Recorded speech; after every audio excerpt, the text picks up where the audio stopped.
This episode is sponsored by StationWise, the first staffing software to be truly firefighter-proof. Now, you may be wondering why I have software as a sponsor when I focus usually on physical and mental health of the first responders, and I will tell you exactly why. For the first time, this is a staffing platform that also is able to integrate wellness information through call load tracking, exposures, and wearables integration. Now, of course, StationWise focuses on staffing and allows you to manage staffing, choose vacation picks, put in rules for leave and trades, and even deploying strike teams. But through the latest programming and AI automation, they have streamlined this process to free up battalion chiefs so they can focus on what they're supposed to be doing on the operational side and the fireground. Now, StationWise is also able to monitor not only how many calls we've responded to in a shift, but the duration of the call, therefore the rest and recovery in between, thus monitoring the sleep deprivation that degrades our health and performance. It's accessible not only through the computer, but also on Apple and Android devices, meaning that you can access it not only within the station itself, but outside as well. Now, one of the most powerful features of StationWise, in my opinion, is the ability to run reports. Therefore, for example, be able to see just how much money is being used on overtime that could actually be front-loaded for proactive staffing, as well as setting alarms knowing when you are hitting overtime parameters. And another important feature is the integration of other programs and software for payroll, training, reports, etc. Now, StationWise is trusted by numerous agencies in California, Texas, and Idaho. And if you want to hear the full story from the founder, who he himself is a son of a firefighter, listen to episode 1163 with Marcus Edwards. And if you want to book a demo or learn more, go to stationwise.com. Welcome to the Behind the Shield podcast. As always, my name's James Gearing, and this week it is my absolute honor to welcome back onto the show veteran law enforcement officer, amputee, and paralympian fencer, Byron Branch. Now, if you missed our first conversation, it was episode 503. In this second interview, we discuss a host of topics, from reflecting back on the lessons that should have been learned during the pandemic, the actions of ICE through law enforcement's eyes, the opioid epidemic, homelessness, first responder fitness, marksmanship in policing, and so much more. Now, before we get to this incredible conversation, as I say every week, please just take a moment. Go to whichever app you listen to this on, subscribe to the show, leave feedback, and leave a rating. Every single 5-star rating truly does elevate this podcast, therefore making it easier for others to find. And this is a free library of almost 1,200 episodes now. So all I ask in return is that you help share these incredible men and women's stories so I can get them to every single person on planet Earth who needs to hear them. So with that being said, I welcome back onto the show Byron Branch. Enjoy.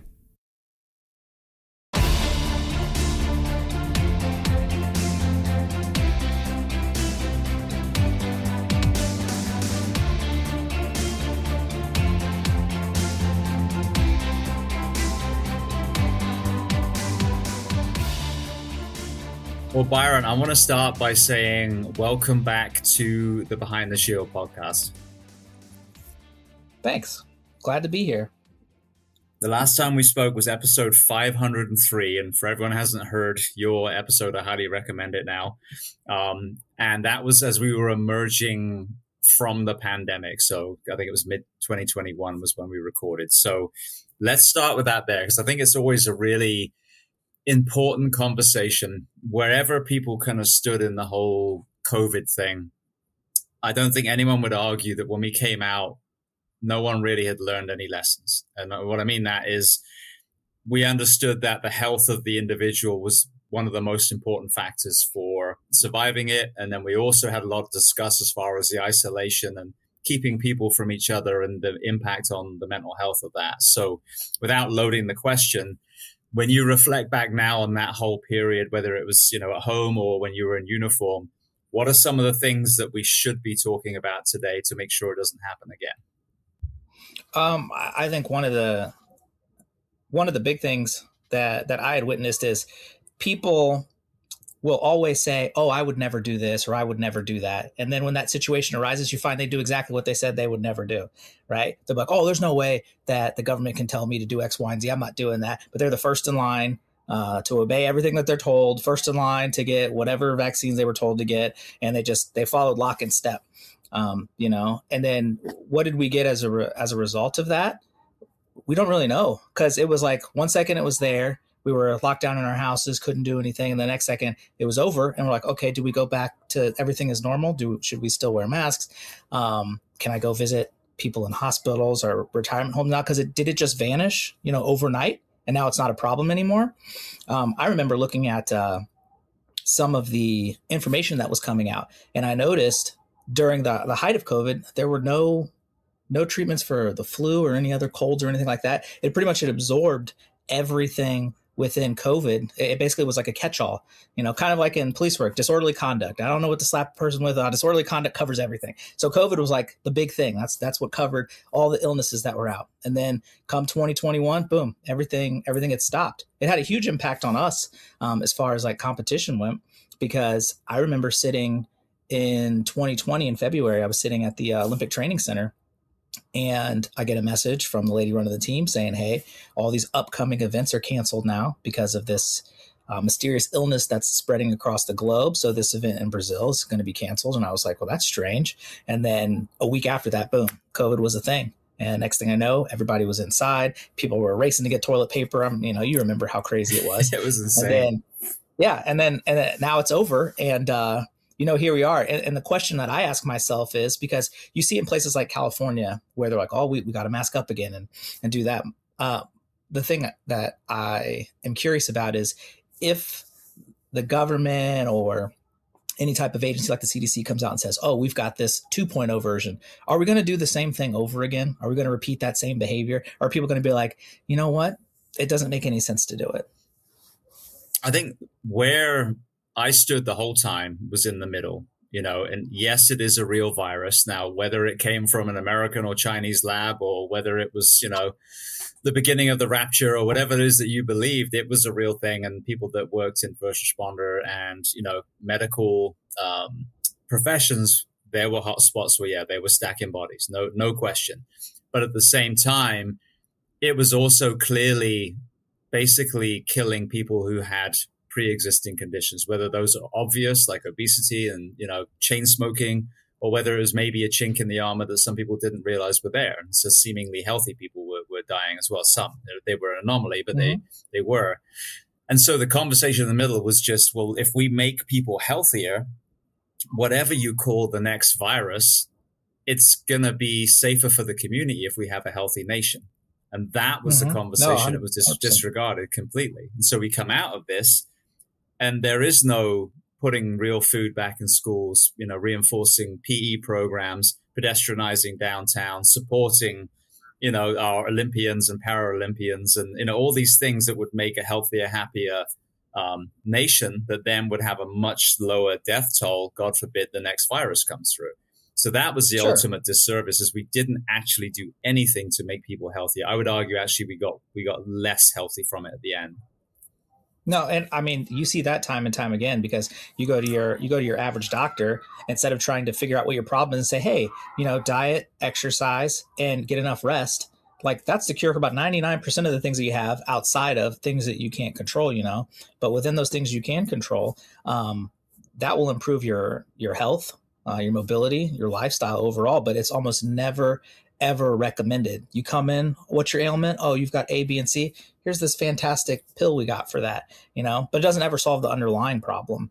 And you see like all kinds of complications with, like, we can use like Ozempic, for example, or any type of like dietary supplement. It was made for one thing, then people started using it, got reckless with it, and now we're starting to see ramifications, complications from that, when really you could have just told the individual, "Hey, exercise, eat right, get plenty of rest, do it consistently," and you'll find that is going to be the most beneficial for you in the long run, because you'll get used to it. Just like people who, hey, they wake up, They get their coffee, they go to work.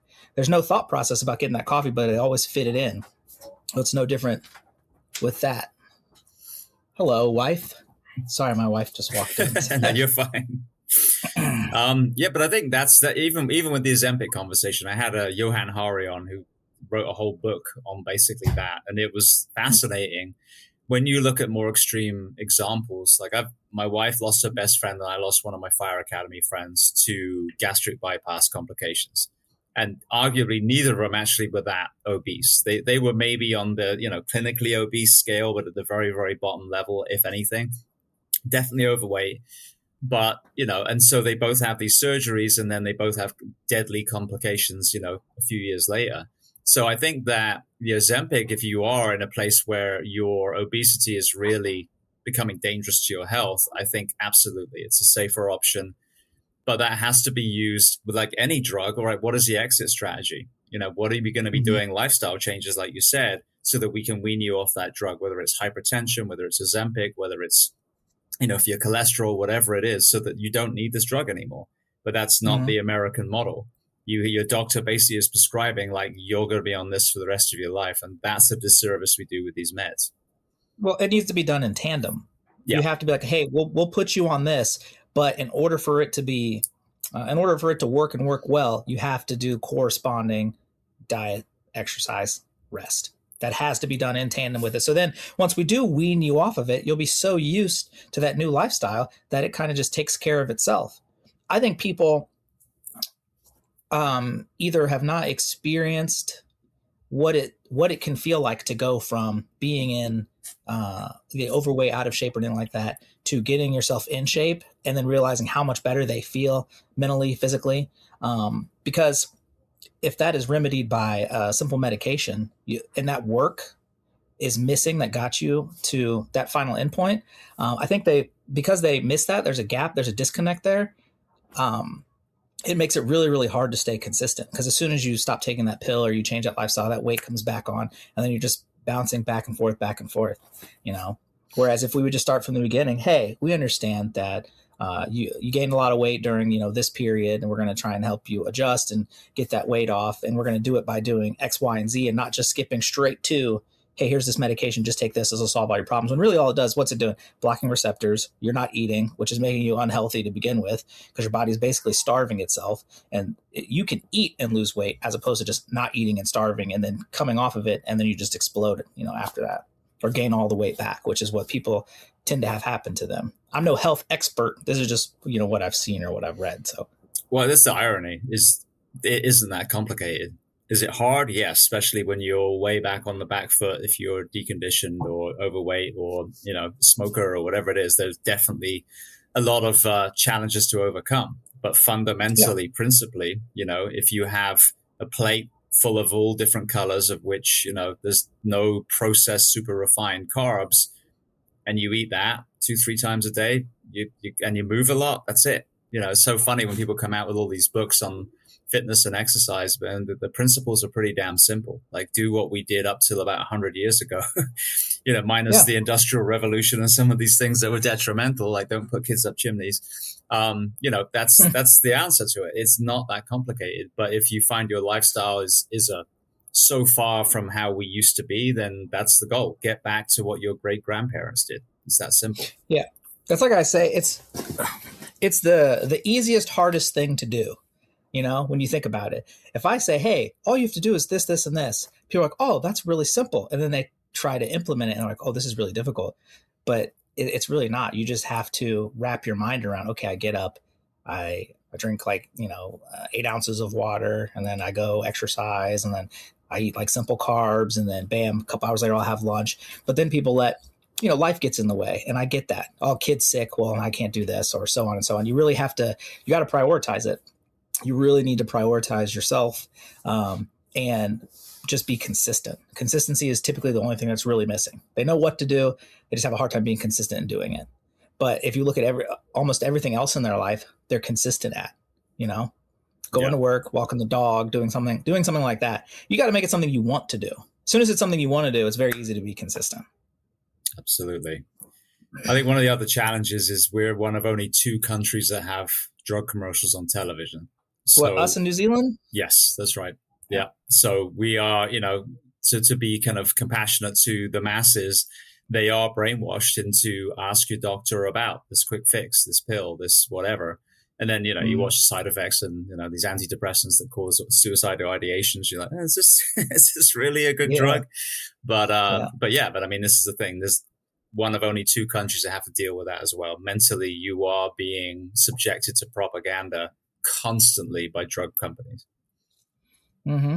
And the question is really, how are you going to break yourself out of that loop? I am not a big fan of seeing those commercials on there, and I'll be like watching with my kids. My kids will be like, I do that. I have that. I'm like, no, you don't understand. Like there's a reason why it says it's like, do you blink? Do you breathe air? Have you stood up today? You might have X, Y, and Z. And they'll be like, side effects include imminent death, extreme vomiting, suicidal. It's like, there's no reason to be messing with any of this stuff. And you see it time and time again. I can't tell you how many times I'll be sitting here watching TV with my wife, and there'll be one commercial on with some product I can't pronounce. And then the show will play, and the next commercial will be the same exact product that does the same thing, but with a completely different name. And I'm like, I feel like if I have an issue and I need to address it with my doctor, I'll just go address it with my doctor. It's not like food. I'm not going to see it and be like, oh man, I think I need to go get this. Like, I don't understand it. I can't get my head wrapped around it, or, how the pharmaceutical industry is able to even do half the stuff that they're doing. But for some reason we allow it and people accept it, but I remember when you were younger, and I don't think you might've how long have you been in the States? 23 years. Okay. No, that's even prior to that. I remember in like maybe the late 80s and 90s, there were still cigarette and beer commercials on TV. They were in England, really yeah, we had them a lot in England too. Yeah, and now you don't really see them anymore, right? Nope. But those were super prevalent. Occasionally, on the Super Bowl, I'll see like, beer commercials and stuff. Sure, if I'm watching TV, you don't see any cigarette commercials. They used to have cool cigarettes, Virginia Slims, Marlboro Man, for example. But then they're like, maybe we don't need to advertise it, but people still know where to get it if they want it. If they want to seek it out, but it's not something that needs to be just like thrown in your face constantly. Yeah.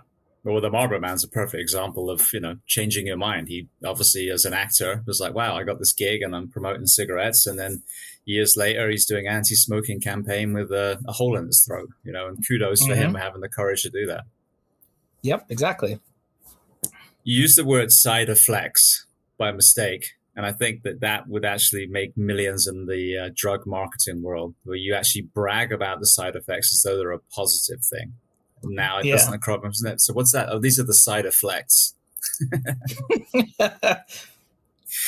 All right. Well, then you mentioned about how easily people were swayed when this happened. I think this is an interesting thing, to break down psychologically. There was the whole, if you don't have a vaccine, then you're going to be a murderer propaganda that we were told, and our children were told that too. You murdered grandma if you don't get the jab.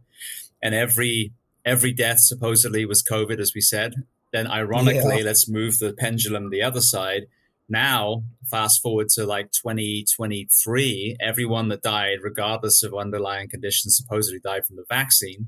And now the other extreme, using the exact same fucking words.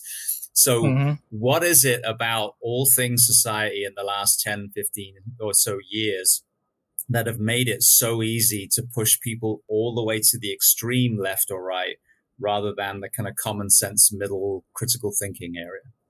Oh, you can answer that in 2 words: social media. That's the easiest way to do it. That is, like, social media makes it so easy to pass around inflammatory ideas, because that's what gets clicks. That's what gets attention.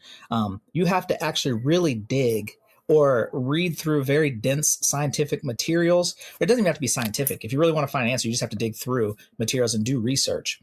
The problem that I've seen over the past, since like, let's say 2007, when like social media really started taking off, problem you see now is people, they read headlines and their opinion is based on that, whatever the headline says. And the headline could be completely contradictory to what the actual article says in it. But the headline is what you read to get your attention. And then most people kind of just drift off and they go to their next article, so if you read an article that says COVID responsible for all deaths in 2023, and then you get down to the fine print, no, there's been a mass increase in deaths that resulted from comorbidities associated with yada, yada, yada. And COVID was one of the underlying factors. So you find out, it's a mixture of comorbidities and COVID that resulted in the deaths. It's not just COVID. Same with, vaccines, where people are talking about being vaccine injured. That's I don't know if you know Jimmy Dore is, right? For example. I don't.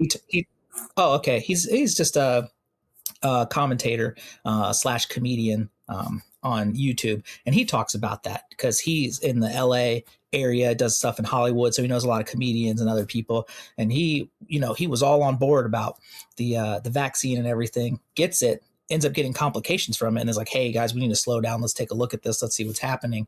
And then he completely changed his idea and understanding of what the vaccine contained because of what had happened to him. But then he said he lost a lot of other friends because they weren't willing to listen. They were like, no, this is what we got to do. Here's what Newsom says. This is what we got to do. This is what we're going to do. And that's just kind of how people stuck to it. So, and you'll also see a big difference between people like where I live in the middle of the not even the middle of the country, but in the Midwest, versus the people on the coast, that are they just follow what's said, and they just, they believe it. And that's fine. If you've got supporting evidence or you've seen some things happen. I've had some of my relatives have people that they know that died from complications with COVID. And that was their whole reason behind, like, okay, well, I want to go ahead and take this vaccination or this shot because I want to make sure that I'm protecting myself and maybe anybody around me who might have some immunodeficiencies or something like that. It was interesting. I was just talking to my dad, who was a veterinary surgeon for the longest time. And ironically, a lot of our best medicine comes from veterinary medicine, but the human medicine world is, rarely acknowledges that, a lot of the pioneering stuff came from the animal side. And, when it was happening early on, I was asking him, and, it's interesting getting his take on ivermectin and some of these other things, because that's basically a horse wormer, or dog wormer. But he was talking about, I asked him the other day, like, what was it about the vaccine that they think is creating myocarditis and some of these things that we're hearing people having, heart focus. And he said, there are various ways that you can create a vaccine. And there he mentioned someone else who had got the much safer way of doing it, already pioneered and was basically snubbed. And there's a thing called a spike protein. I can't remember exactly how that works, but by doing it that way, you do create a much more extreme kind of inflammatory response than you would by this other way. So again, it sounds like there would have been much safer ways of delivering a potential vaccine. But I'm sure behind the scenes, it was probably whichever company had the most power and money was the one that got to push the vaccine that came to us. And I had it done not through any fear of my own well-being, but I had to travel. And at that time, it was basically required. And then I was visiting my 104-year-old grandmother. So I'm like, okay, well, I don't believe that this vaccine is going to kill me either. So I will take it just to minimize the chance of me killing her. But, but that being said, had we not traveled, I wouldn't have had it at all, because I just didn't believe that, if you were a healthy person, you were going to get anything more than a really shitty flu for a few days, which is basically what most healthy people reported. Yeah. And, but that's how they got you. Let's make it every aspect of your life and restrict it unless you're going to do what we say, essentially, is what it boiled down to. Oh, you want to go across state line? You're going to need this. You want to fly? Oh, you're going to need this. And then I felt really bad for the people who had real extremes with it. So my friends from Australia are visiting like right now, and I talked to them about the stuff that went on there. I remember reading an article. A couple from Australia, they went to Fiji for their honeymoon. No big deal. Cool. They were there for 2 weeks. Well, during that time, Australia went into COVID lockdown. They were stuck on the island for like 3 months. Australia wouldn't let them back in because they're like, well, you don't have the vaccine, so you can't back in the country. They're like, we're in Fiji. There's no hospital here administering any of this stuff. We're on this random small island at this hotel, and they're just stuck there, And then I was talking to them, and they were talking about how you can only travel so many kilometers from your house only to get groceries, and you got to go back. And I remember I was supposed to go to Tokyo. Like I was on trajectory to make it to Tokyo for the games. And when all the stuff got canceled, I didn't end up going, but they sent us this pamphlet, this 33-page pamphlet, and it explained all the rules and all the guidelines for COVID. And it was so intense. So if you competed on a Wednesday, earliest you could get to Japan is Monday, had to compete on Wednesday, had to leave by Friday. So you only be in country for 5 days. Couldn't leave the venue, couldn't go to Tokyo. You were tested multiple times a day for the Rona. You basically just went from the airport to the venue, got your stuff tested, back to where you stayed, you competed, and then you left. And that was pretty much it. So a lot of that stuff, I think, was put into place to basically kind of force your hand. Oh man, especially remember nurses. Oh, you can't come to work unless you get this. And so you've got people who have some serious internal conflicts with having to take something like that. They're like, I can't do it, whether it's for, religious reason. Maybe they're just completely 100% anti-vax. They don't take anything. Or they're just like, you know what, there's not enough research done with this. I don't know what the long-term issues might be. I really don't want to put this stuff in my body, but I got to work. I got kids. I got to put food on the table, So then your hand's forced to do that. And then God forbid you end up doing it and you suffer a complication from it that puts you out of work indefinitely. Right. Like, and that's what you had to basically weigh out. And I had argument after argument with my wife about it. Cause I was like, I'm a healthy individual. I don't need any of this stuff. I wasn't really worried about it at all. At any time, I was not worried about it. I was like, you know what? I think I'll be fine. When I would run into people on the street, they weren't worried about it either. Now, mostly it was, homeless people or even your occasional addicts I would run into. I was like, what do you guys think about what's going on here? They're like, I don't know anybody who's got it. I don't know any of that. Now, their circles are much smaller. They're not associating with hundreds of different people. So the likelihood of knowing anybody with it maybe might not be that great. But for the most part, they weren't worried about it. They were more worried about where am I going to get food next? Or where am I going to find whatever it is I'm looking for, whether it's alcohol, drugs, or something like that. But they weren't out there running around, scared for the most part. So, but it was just interesting how everyone else behaved, though. I've heard that from multiple people that work with the homeless in Skid Row during that time. And they're like, dude, we had almost no, didn't say dude, they say we had almost no COVID, amongst the homeless. And again, now you take a step back to what should have been talked about, because I've said this over and over again. What people were told was, be scared. We'll tell you when you can come out, stay in your homes, get fast food and alcohol delivered, binge watch The Tiger King, don't see your family and friends. And it's like, if you wrote down, how do you destroy, a nation, that would literally be what you wrote pretty much.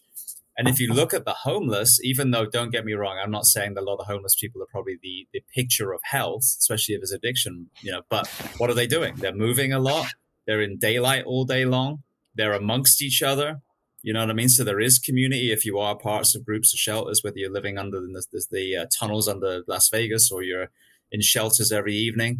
There probably is, arguably more community in the homeless population during COVID than, as you said, people in the middle of millions of people in Sydney, Australia that aren't allowed to leave a hotel room. So what are the takeaways? You should have gone outside. You should have exercised. You should have spent time with people that you love, because, that is the most important thing when it comes to physical and mental health is your relationships. So all the things that we were told not to do, flip it on its ass. And that's what you should do next time. And the irony is that the homeless people didn't seem to suffer from COVID, yet the so-called air quotes healthy people that were hiding in their homes were dropping like flies in certain areas. Wasn't that the Swedish model, though? Weren't the Swedes like, hey, this stuff's coming through, like, you know what, let's just keep things as normal and we'll see what happens. And then it turns out nothing happened. So Sweden never I don't think they went into lockdown, or if they did, it was like very short. But I'm pretty sure the Swedes were kind of just like, we're going to just run business as usual. Yep. And they did. And then lo and behold, nothing happened. There wasn't mass deaths of Swede. We didn't go from, 9 million Swedes to like 1 million Swedes, and, Stockholm's completely decimated. That never happened. They kind of just went about their business and things were fine.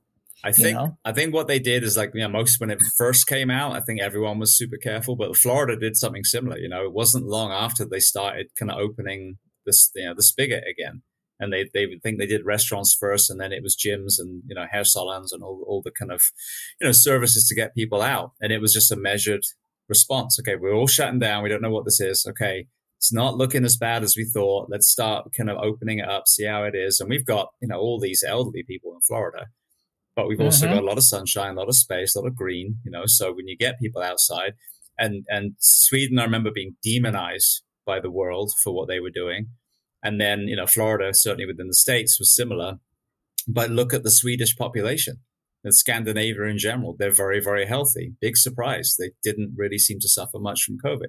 So I think that was the perfect plan. Don't do things that are going to make their health worse. If it's what they're doing is making them healthy, keep doing that same thing. So, and yeah, of course, keep the immunocompromised and the elderly and anyone else that might be in danger of any sort of exposure, keep them isolated, and then the rest of us keep the world running so that we can take care of those people. So again, where's that conversation of who did it well and how do we mirror them next time?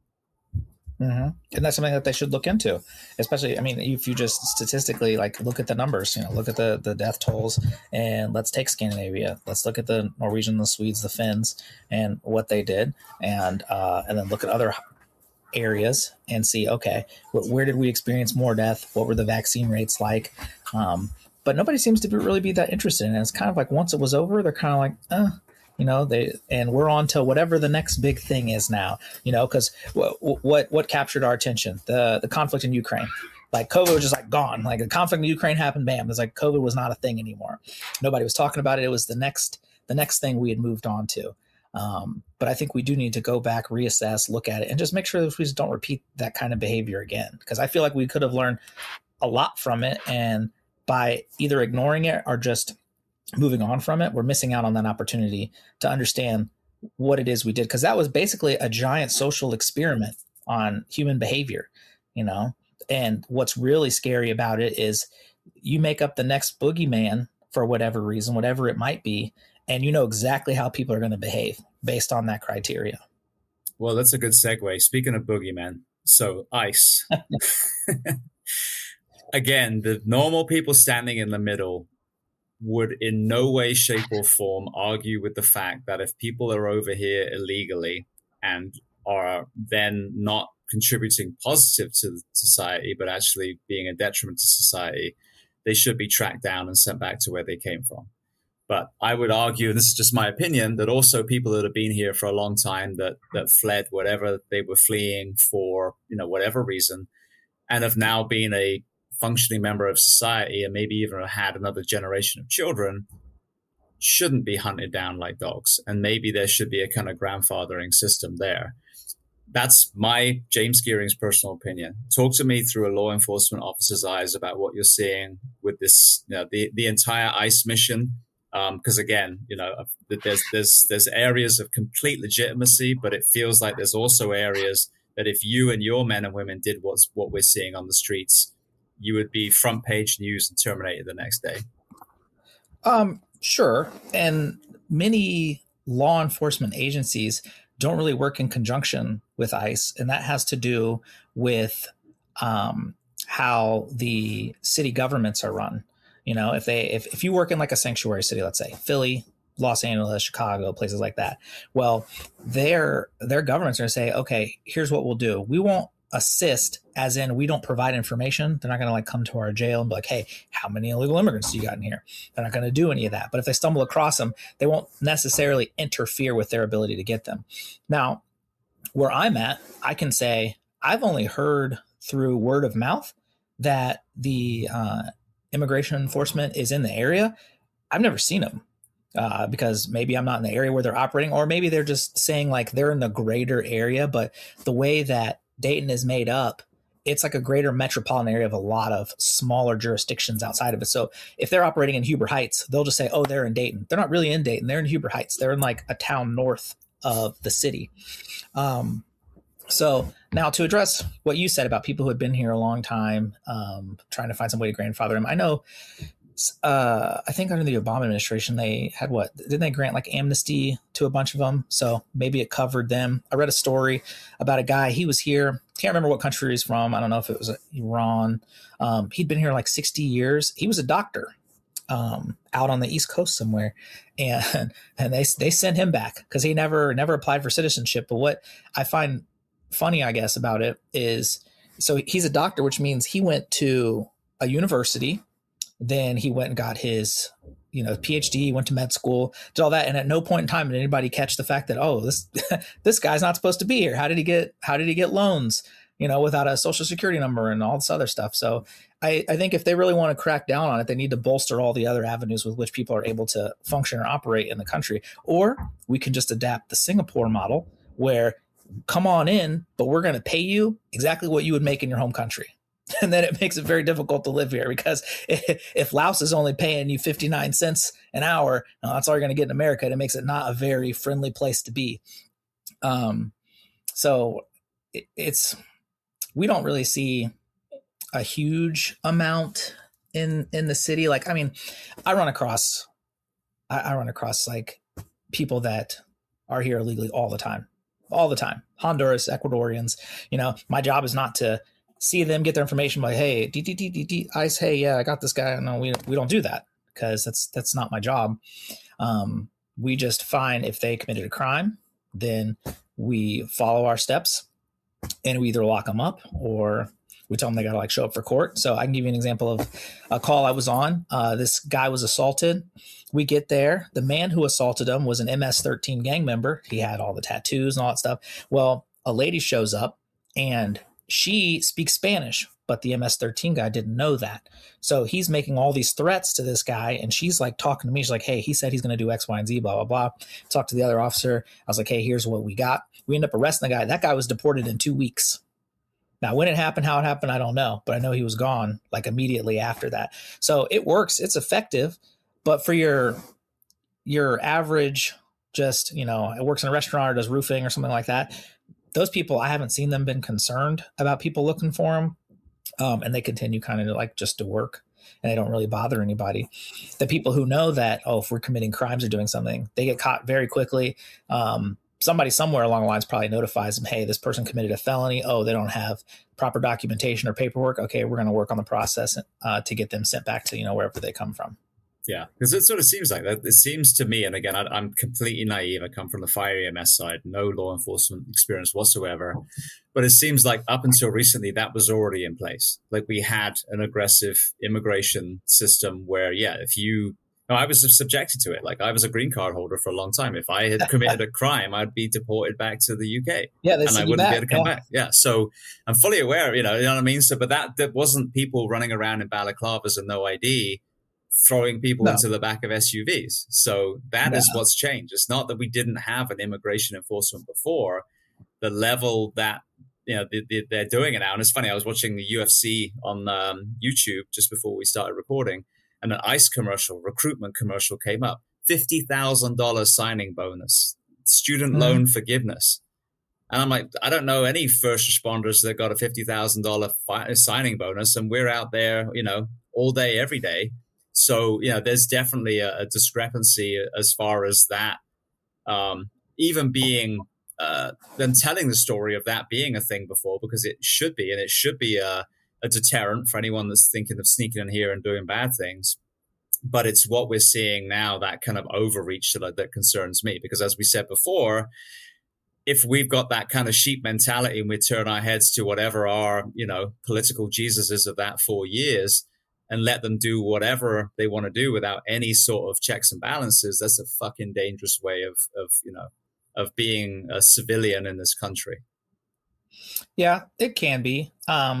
So what is it? As if you come into the country illegally, as they say, it's a civil offense. It's not a criminal offense, which is why people always, the argument will be like, well, they're not committing a crime. Therefore they're not criminals. Therefore they can't be detained and sent back. It's like, well, either you have immigration and you enforce it, or you don't. So if they really wanted to tackle it, they just need to make it a misdemeanor offense, misdemeanor criminal offense. I don't know, illegal trespass into the country or something like that. Because I don't even know what the civil offense is called, unless it's just like a legal entry. Because technically you're supposed to come in through a port of entry. So like somewhere in New York or somewhere in California. But if you're from Angola and you walked in through Mexico, it's like, okay, what are we doing here? Well, because that what they're going to do is they're going to grab you. They're going to give you a piece of paper, say, hey, you have to come to court for this. So if you're seeking asylum, this is what you got to do. And then they vanish and there's no follow up. So I think because the system, the way that it's set up now is just very disorganized and very sloppy. It's either that or it's so backlogged that we can't even get to people that need to have their court hearing because there's like 4 million people in line and there's only like 20 judges that handle it or something, so the process is so slow. No wonder the people aren't showing up to court, because you got guy A who comes up through the border. He's here for whatever reason. They catch him. Hey, you got to be at court in 2 weeks. All this is explained in English. The dude speaks no word of English, has no idea what you handed him, but he's like, oh, I got family in San Jose. I'm headed to San Jose, and then never shows up again. But his family in San Jose set him up with a job doing roofing or laying concrete. He starts working, starts sending money back home. And he's never heard from again, and until he runs into police whether it's for OVI, which is a misdemeanor offense, depending on, I guess, your state, or some other small offense. He'll go to court. He'll get a translator. They'll talk. They'll hit him with a little fine. They'll suspend the license that he doesn't have already and then send him on his way, and then it just kind of operates like that. So, I mean, you're either going to really crack down on it or you're kind of going to just let it operate as is. But if you want to do that, you got to start with figuring out, do you want this to be a criminal offense or do you want it to be a civil offense? I know that if I go in somewhere like Europe, like I remember when I was in Germany and I was studying abroad there, I overstayed my visa by a month, I think. I was there for a year. But I ended up leaving in June. I was supposed to leave in May. When I get to the airport, the German guy, and Germans, they're very strict, very rule oriented, looks at my passport. He's like, you overstayed your visa. I was like, yeah, I know. I was like, but I'm going home. He's like, we could ban you from this country for the next 3 years and from the whole Schengen area if we wanted to. I was like, you really want to do that? I was like, I don't plan on coming back.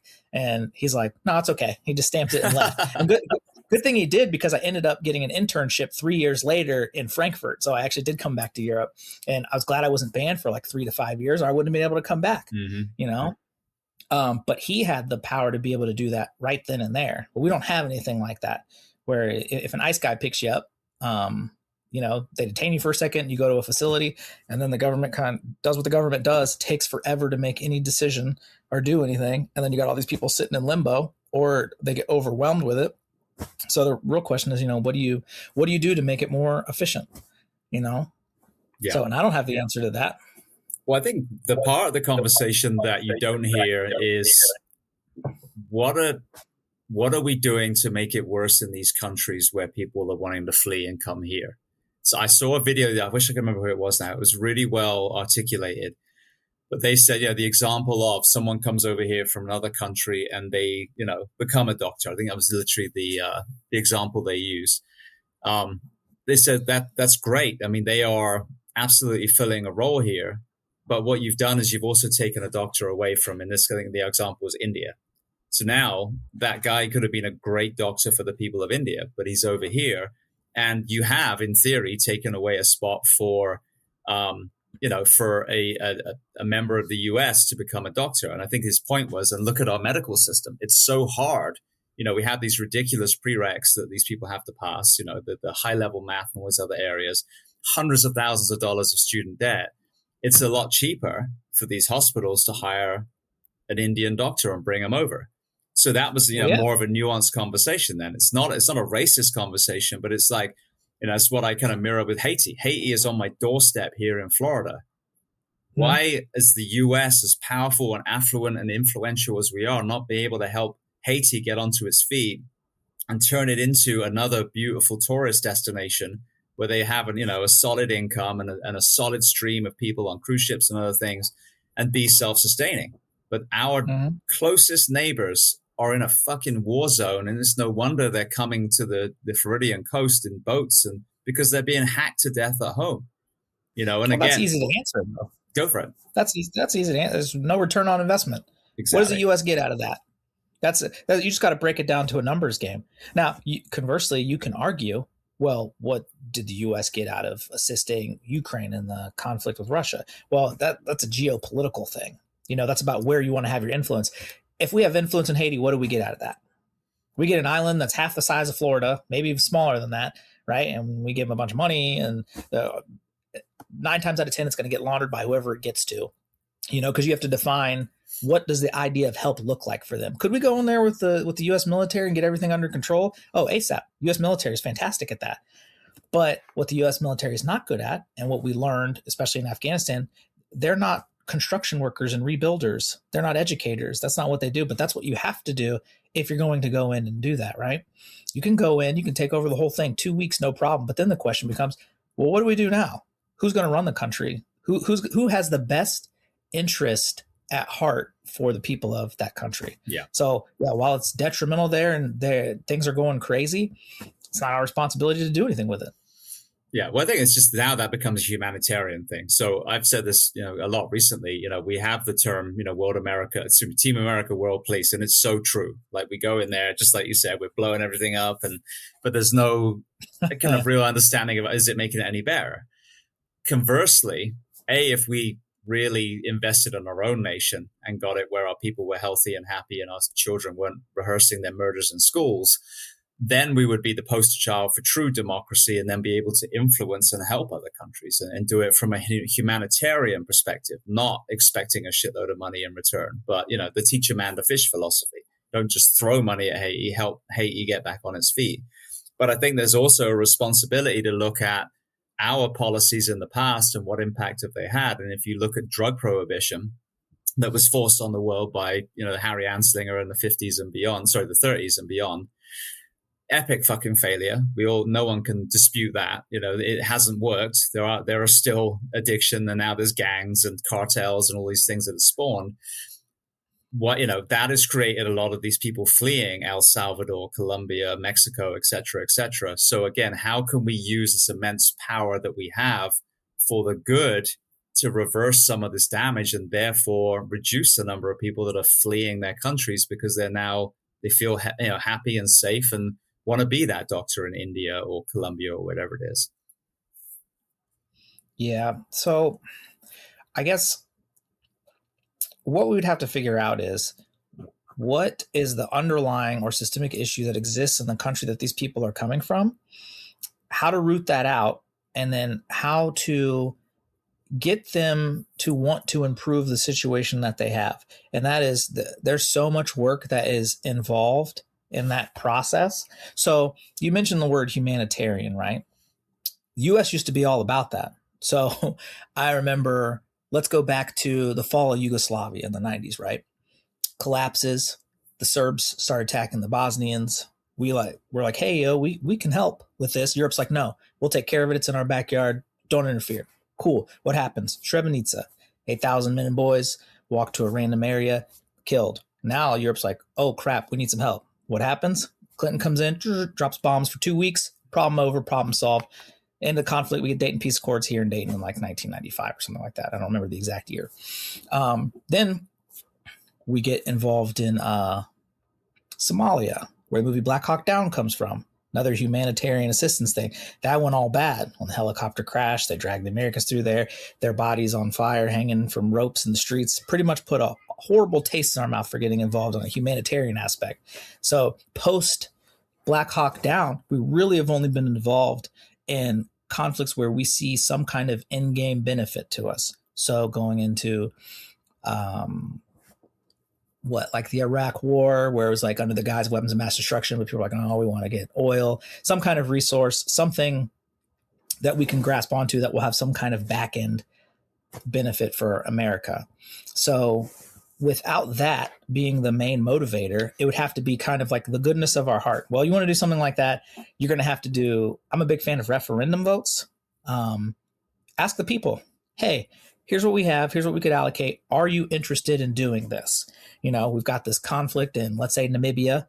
We could allocate them $3 billion and end this conflict overnight. Do you guys want to do this? Yes or no? We're voting on Tuesday. America comes out, says, yeah, we're about this. It's a very little amount. It's less than, the missiles that come on a B-2 bomber. Let's go ahead and cover that cost. And we do it. No, everything turns out great for Namibia. Yeah, but we had a choice. We had a say in that.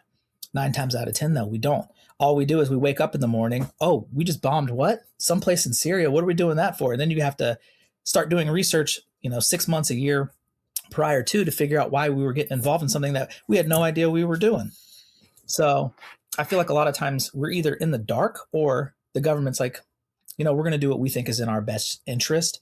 And the American people will find out about it after the fact. But at the end of the day, there's not really anything they can do about it because voting's only every 4 years or every 6 years or whenever you have your state votes that are going to determine who you're going to put in. But it works so slowly, you're not going to be able to change or control any of that. So if you want to help the folks in Venezuela or you want to help the folks in Haiti or anywhere else, I don't really know how you do that within the next decade, So, yeah, you can do it financially, but they're going to need more than that because the question becomes, how do you teach people how to effectively run a country?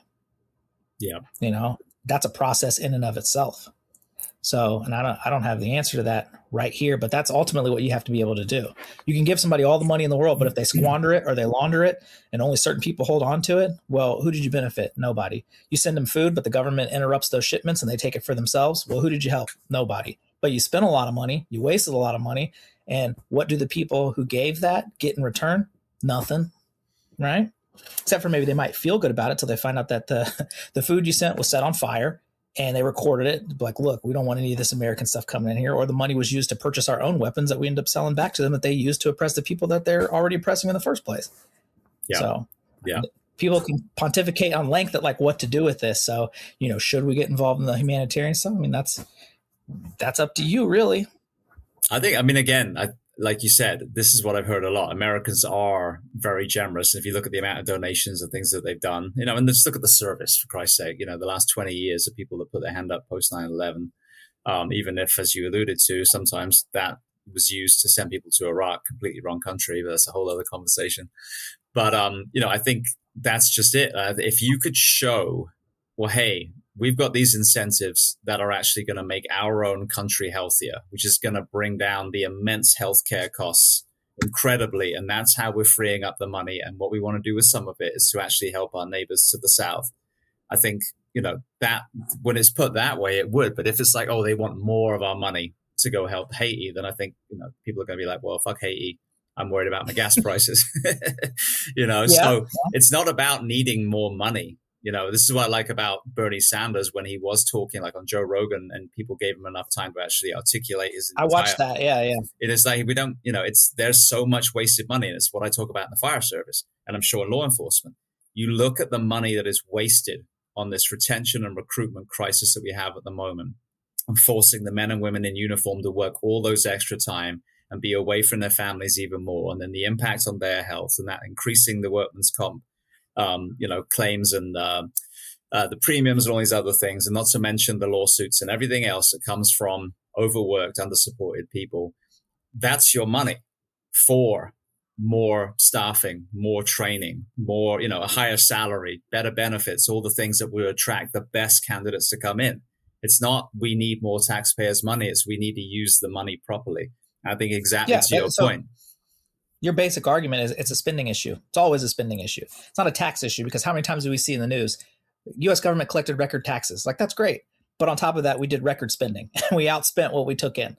This is always spending. It always boils down to spending. Funny you mentioned something, though, since you were talking about fire. And I'm going to flip this around on you and ask you a question. What are your thoughts on who Mamdani in New York picked for the FDNY? I don't know anything about the lady or anything like that, but I figured you might know something. Yeah. I also, one other thing, I did not realize how little EMTs in New York City make. I thought they made so much more than that. So I can see why it's the conversation that it is, because I was really surprised. I don't know how you're able to even live there making so little. And that's the real conversation, isn't it? Like, is the person a good leader or not? But one of the things I always talk about prejudice in the first responder providing fire, especially because I saw, again, from one extreme, this kind of laughing at who this person is, their gender, all this stuff. And they, just had EMS and no fire experience. And then, the other side, I've seen people saying they've got a great track record. They're a good leader. And so again, I don't know. I don't work in New York. I don't know this person personally, which is the only way I'd really be able to have a, hand on my heart perspective of this. But our profession as a whole is in crisis. And because of that, you can look at the people who were at the helm in wherever we were. Were they trying to make a difference in this crisis, or are they the people that created this crisis? So whatever their track record is, male, female, whoever the commissioner, whoever the person is, that's what I would look at.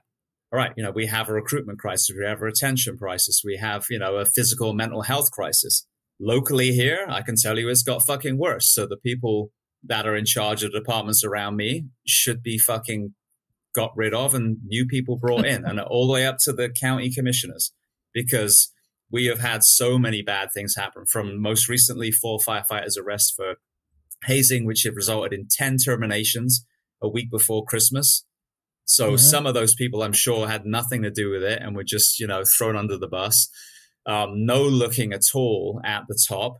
So I don't know, when it comes to New York, I'm so disconnected from that I don't have an opinion. It's not me being safe. It's just I'm completely undereducated. So for me to say anything would be irresponsible. But if they have a good track record of being a great leader and have made big improvements in wherever they were responsible, then great, let's give them a chance. If they've been part of the problem, which, you know, I can say locally here, then absolutely not. It would be a horrible pick if we had a re-election of the people that we have at the moment. So that's my thing. It's pretty fucking obvious to see these days if you've got a good leader or not, because our professions, plural, are in shambles. And there are some really, really good thought leaders in this space, and a lot of fucking morally cowardice, you know, people that just happen to have a bunch of bugles on their shirt. So track record speaks everything. If you have a department where people are lining up to work for you and people hardly ever leave, and, you know, cancer, suicide, addiction, all those are relatively low, then fantastic. You've got a really, really great, you know, culture and leadership there. If it's the opposite, then there's your sign. Yeah, but who's doing that? I can't think of a single EMS, fire, police agency where people are like, man, that's where I'm trying to go. This is where I want to be. Or else we would hear about it. You know, record people line up to you know, work for Oklahoma City Police Department or something like that. You know, but we're seeing the exact opposite. And I know you wanted to hit on like recruitment, right? For the type of work that we do. Well, what I've been saying for a long time, and this would even make it more difficult to get the numbers up, but our line of work, whether it's fire, EMS, or police, it should pay really well and be very difficult to get into. Absolutely. That's where you're going to get your best candidates from, because what we tend to see is the bar keeps getting dropped lower and lower and lower. And then people are surprised when we start seeing these things in the news about an officer did, you know, X, Y, and Z here, or a firefighter, like you said, been arrested for hazing or something like that. It's like, well, how did we get those individuals, or how did they end up getting in these positions, these trusted positions where you want the best of the best showing up? Well, that's what you do. You reel them in with the money, and then you make sure that the standards are so high that by the time that they're finished, they're going to be the best of the best. And you're not going to have any worries when they show up. They're going to be professional. They're going to be fit. And they're going to be well educated in the ways of departmental policy and how to do their job effectively. So in the fire side, there's a couple of examples. Like in my career, Anaheim Fire, I mean, I've said this many times, this was, you know, when recruitment was better. But I was testing against 1,000 people, certified candidates in the convention center in Anaheim for 30 spots, 30. There was 2 classes of 15. Then you get in, and through attrition, because their bar is held so high in that first probationary year, usually they would lose another 25% of that probie class. So you end up being basically 1% of that room per class. So I was 1% of those 1,000 people that they actually made it through to the end of probation. So I've kind of lived that high bar. I've lived the low bar that's dug in a trench where 18 and a heartbeat, come on in. Oh, you know, you do a test and you scored number 1, but wait, we've got to redo the test, because you find out later down the road that the son of a chief didn't make it to this the first time. So they redo it, and now he's magically made it. You know, I mean, that kind of shit going on.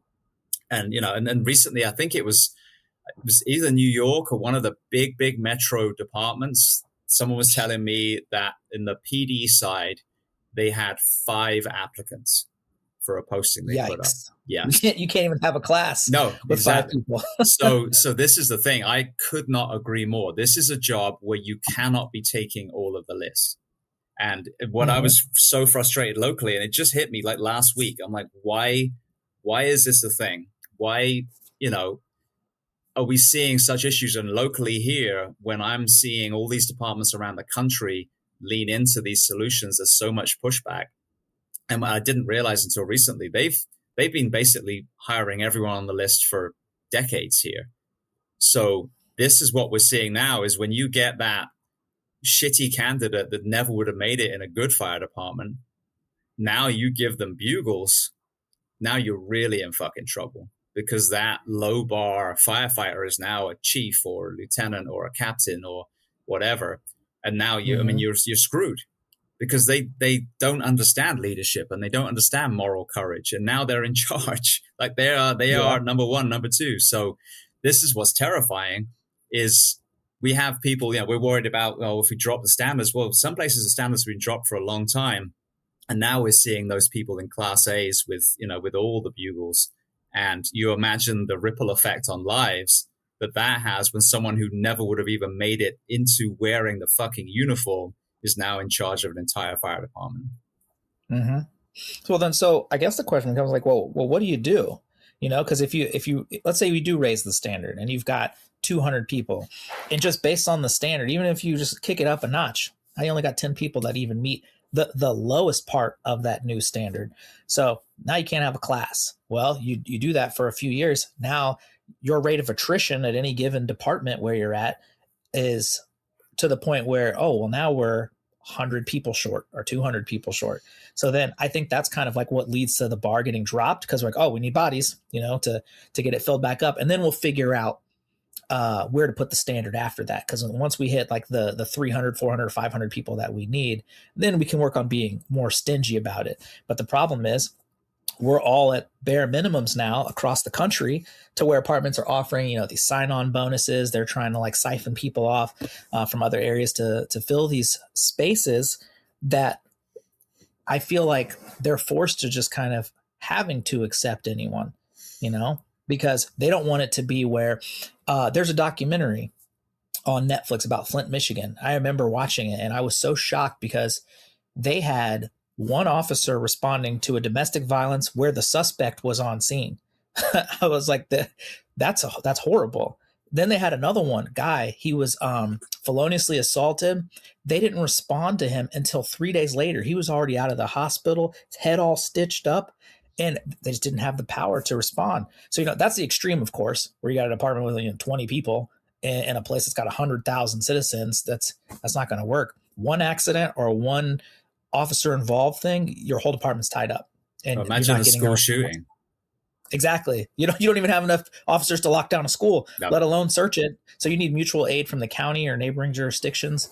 And so that in and of itself causes a problem. But I remember it was really it was kind of bad already, but post George Floyd annihilated police departments across the country as far as recruiting went, because they were getting viewed poorly in the media. And then on top of that, it was difficult to try and get recruitment from certain areas of the city where you might be trying to recruit. And now, because you don't have anybody, well, what do? How do you get those people in? You can incentivize them with money, but if the money's not there, then that's not an option. So what you get is you get these really great academies or these really great cities to put people through training, and then they leave. Mm-hmm. They become the official training academy for the state, and then they just go elsewhere. Oh, I got my certification. I'm going to go where there's more money, where it's safer, where I have to do less work that's going to put my life in danger because I want to get home at the end of the day. See, it's interesting, and it's more nuanced with your profession. I want to explore it in a second, but with the fire, the solutions are so glaringly obvious, which is what kills me, because we don't have the bad press element that you guys had forced on you. No, you guys are great. Everybody loves fire. They do superficially. When it comes to actually standing behind and understanding the profession, not so much. But at least there is that kind of, post 9/11, I'd say adoration. And I don't mean that like anyone wants to feel that way, but there is that kind of, firefighters are a respected profession. But when it comes to actually putting your money where your mouth is, getting behind your firefighters, that's where, the rubber doesn't meet the road a lot of times. But we had, as I mentioned, such a high recruitment standard 20 years ago, where I know friends, when I went to California, that were testing 4 or 5 years before they finally got picked up. And these were good candidates. They ended up being great firefighters, but it was so competitive. So the first question is, both of our professions, well, what have we done wrong? And obviously you can allude to, because if you think about it, yours was, post Rodney King, and yet it was still very competitive in the early 2000s. You know what I mean? So you can recover from those events. But in my profession, it's just simply that the way that we were worked, was completely misunderstood with the integration of EMS, with the increase of relying on 911 for all things healthcare. From the slicing and dicing of department budgets. I mean, these all contributed to a downward spiral. And if you look at simply a budget sheet of a fire department's overtime and the costs of training someone and then leaving, and then the workman's comp premiums, and like I said, the lawsuits and the medical retirement payments and the line of duty death payments, there are millions and millions. LAFD, their overtime, that was in the paper a few weeks ago, their overtime for the last 4 years was $1.2 billion. Overtime, not operating costs, overtime. So the money is there. And it obviously expands contracts on the size of the city and the county, but the money is there. It really is. So for my profession, you front load the money. Yes, you will need a bump in taxes initially. But again, like we said with the Haiti conversation, you tell your taxpayers, but here's how we are running so inefficiently. Our ability to deliver service to you at the highest level is being brought down. So we're going to remedy that by we're going to invest, we're going to hire more firefighters. And then, you know, this unneeded overtime and all these ripple effects of exhausted, you know, injuries and issues and mistakes, they're going to all but go away. So that's my profession, you know, but you've got to create an environment that tells a cop or a firefighter or a paramedic or an EMT that we value you. We're going to pay you well. We're going to give you the physical and mental health surroundings. We're going to put in a fitness standard so you stay healthy, you know, which drives me crazy when unions fight that. So that now these young candidates are excited. And then, like you said, you put the damn bar high, because that's the misnomer. The low bar doesn't attract people. It only attracts the wrong kind of people. A high bar attracts the right kind of people. But the right kind of people also know all the other things that need to be in place for them to operate at a high level. And they value their time at home. They value their physical and mental health. So the way that we pull young people back into our professions collectively is we show that we give a shit about them, and we challenge them to rise up to, you know, to rise to the occasion, to reach the bar. And so this lowering of bar, I think, is a complete false economy. It's not working. We know it doesn't work. So we have to invest in the profession, give your, you know, profession not only a good salary, but show where all the training is. Like, we are going to get you to a high level. We're going to expect you to be fit and strong. We're going to expect you to shoot in a certain way. You know, there's the options to go into all these special operations areas. That's how I think, you know, in my profession, which I obviously know a lot better, is how we turn it around. But even in yours, it's not a case of, you know, making sure that every candidate is a, you know, paraplegic African-American, you know, transsexual, because let's be honest, that's been the conversation too. It's finding and, you know, and mentoring from underserved communities that maybe don't have the resources to enter the law enforcement, finding people of all backgrounds and then challenging them to reach that bar. And I think if we had that environment, police, fire, and EMS, we would see that downwards trajectory turn and then start going back to 20 years ago again. Yeah. And a thing that I've seen that has proved to be an issue, and I can always attest to the police side, is how do you make the job appear appealing? You know, how do you get that person who has either grown up, had poor experiences with police, and not due to their own, not due to them specifically, but because maybe like the environment or people around them, and get them to say, you know, this is something I think I want to do. You know, this is something I want to be a part of. Because I run into young kids all the time. I'm like, hey man, how old are you? Oh, I'm 20. I'm like, you been in any trouble? You don't have any felonies or anything? I'm like, nah. I'm like, you should become a cop. Like, you can make really good money. It's a really good job. There's a lot of different things you can do. You're not going to be just stuck on the street if you don't want to be. You know, if you really put your mind to it, you can go and do a lot of different things. And the answer is always the same. I'm like, no. And I'm like, well, why not? You know, and the answers kind of vary. Some are just very simple. I don't like police. You know, okay, that's fine. I was like, but you're thinking about it incorrectly. Like, I'm giving you an opportunity and a way to get out of the situation that you're in. And it doesn't mean you have to do it forever. You could do it just long enough to get you on your feet and then go on and move and do something else. But time and time again, because that's the recruitment question. I don't know if fire has a recruitment problem. I don't know if they're having issues filling or getting enough people. Because if you are getting plenty of people, then yes, that bar skyrocketed because you're getting more than enough people. You can be picky, right? But for us, we can't do that because there's such a negative connotation with police work and what you see, because the media is not going to cover the officer who finds the old lady who has dementia and gets her in contact with her family, right? That's not going to get covered. No, what's going to get covered is the dude getting pulled out of his vehicle and mollywopped on, but you don't see the context beforehand where, oh, maybe he pulled a firearm or did something like that, right? Because they only show the snippet that is going to make police look poor or like they're making bad decisions. But when I watch a lot of things, I do it in a completely different context, but I have to wait until I get the whole video, right? Mm-hmm. Don't show me 30 seconds of something. Show me the 25-minute interaction that led to the 30 seconds that you want to show me.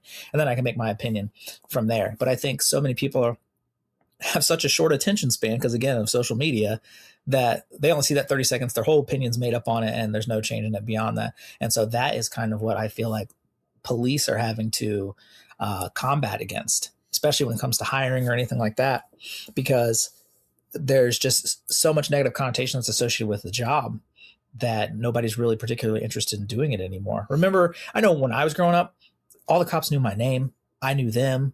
You wave to them, they come over, they show you their car. Like, people weren't afraid of them. At least where I grew up, it was like that. And now I try to do that in some of the areas where I patrol, where people get familiar with me, they'll say my name and stuff. I like that kind of recognition, because when push comes to shove and you need some assistance, those people that recognize you as an officer who's doing your job and doing your job well will be more than happy to assist you, because they remember something you did on the back end some years ago. Just an example, and I'll let you respond. I was training this kid, and I tried to tell him, I was like, no matter what you do, no matter who you're dealing with, you've got to treat everybody fairly. You wouldn't believe how far it goes where you take the most hardened criminal and you refer to them as sir or Mr., whatever their last name is, Mr. Smith, let's say, because they'll remember that. You run into hundreds of people a day, right? But they only run into you once. So you have one chance to make an impression on that person. So we're going into juvie court, and this guy, he got gold teeth. He's just your typical dude I'd probably run into on any given day. He comes up to me, he's like, "Oh, hey, Officer Branch." I was like, "Hi, what's up?" He's like, "You don't remember me, do you?" And I was like, I had no idea who this guy was. Didn't remember him at all. But then he started talking, and the kid I'm training is standing right next to me. We just had this conversation 2 days prior. He starts talking to me, telling me about the issues he had with his child's mother, how I helped him kind of navigate that situation, get away from that. He was able to get custody of his kid, got himself on his feet, has a job, all because I was willing to listen to him, not arrest him initially, because once I understood his story, it made sense. Oh, he's not the aggressor. He doesn't need to be arrested for this. He actually ended up being the one who got domestic charges against her. And that put his life on a good trajectory. So he was at juvie court finalizing his custody for his kid so he could get out of that situation. He just wanted to thank me for that. So that's why I just trying to explain to him, and he could actually see it in real time. Hey, this is what it actually looks like. I mean, that just sums it up. It's those relationships that have been fractured. I don't think it was just the George Floyd thing. I think there were so many areas, and I've always said this. It's so unfair on law enforcement for a number of reasons. Firstly, when you see one of those gray area events, for example, no one ever says, well, how many shifts has that guy been forced to work back to back? When did they last get some sleep? You know what I mean? You try making a decision when you're cross-eyed because you're so exhausted. So there's that. But there's also, as we alluded to, Sweden, and even actually, they've had a little issue with violence recently, but Scandinavia as a whole, normally, in most parts of it, you're not seeing gangs on the street.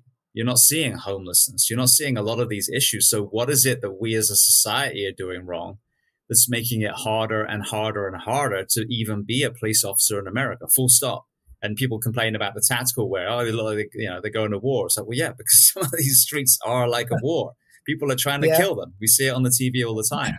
So I think one of the biggest recruiting tools would be, as a nation, just trying to show that we're actually standing behind, not waving a fucking flag with a blue line in the middle, but actually standing behind law enforcement and politically trying to address some of these issues that are making it so dangerous on our streets, whether it's, to help our police officers or just to help the civilians. I mean, what's happening in our schools.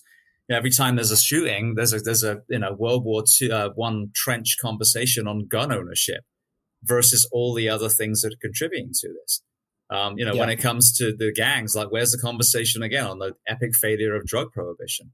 And people think, oh, is he just going to go in the grocery store and buy meth now? Like, no, dipshit. That's not what this is about. It's just that if you are an addict, you take some of that money from the epic failed war on drugs and you put it into, addiction counseling, mental health counseling, job creation, housing, and you get these people that, from an altruistic point of view that are struggling, and you help them, if you want to look at it in an economic point of view, that are using taxes to earning taxes, you get people back on their feet. Of course, you can't save everyone, but there's a lot of people that we could proactively invest in and get them to where, instead of finding themselves on the wrong side of the law, they're actually a contributing member of society again. But you don't hear that in the law enforcement conversation. You guys are just sent out like stormtroopers to mitigate whatever thing that politician in power at the time is telling you to do.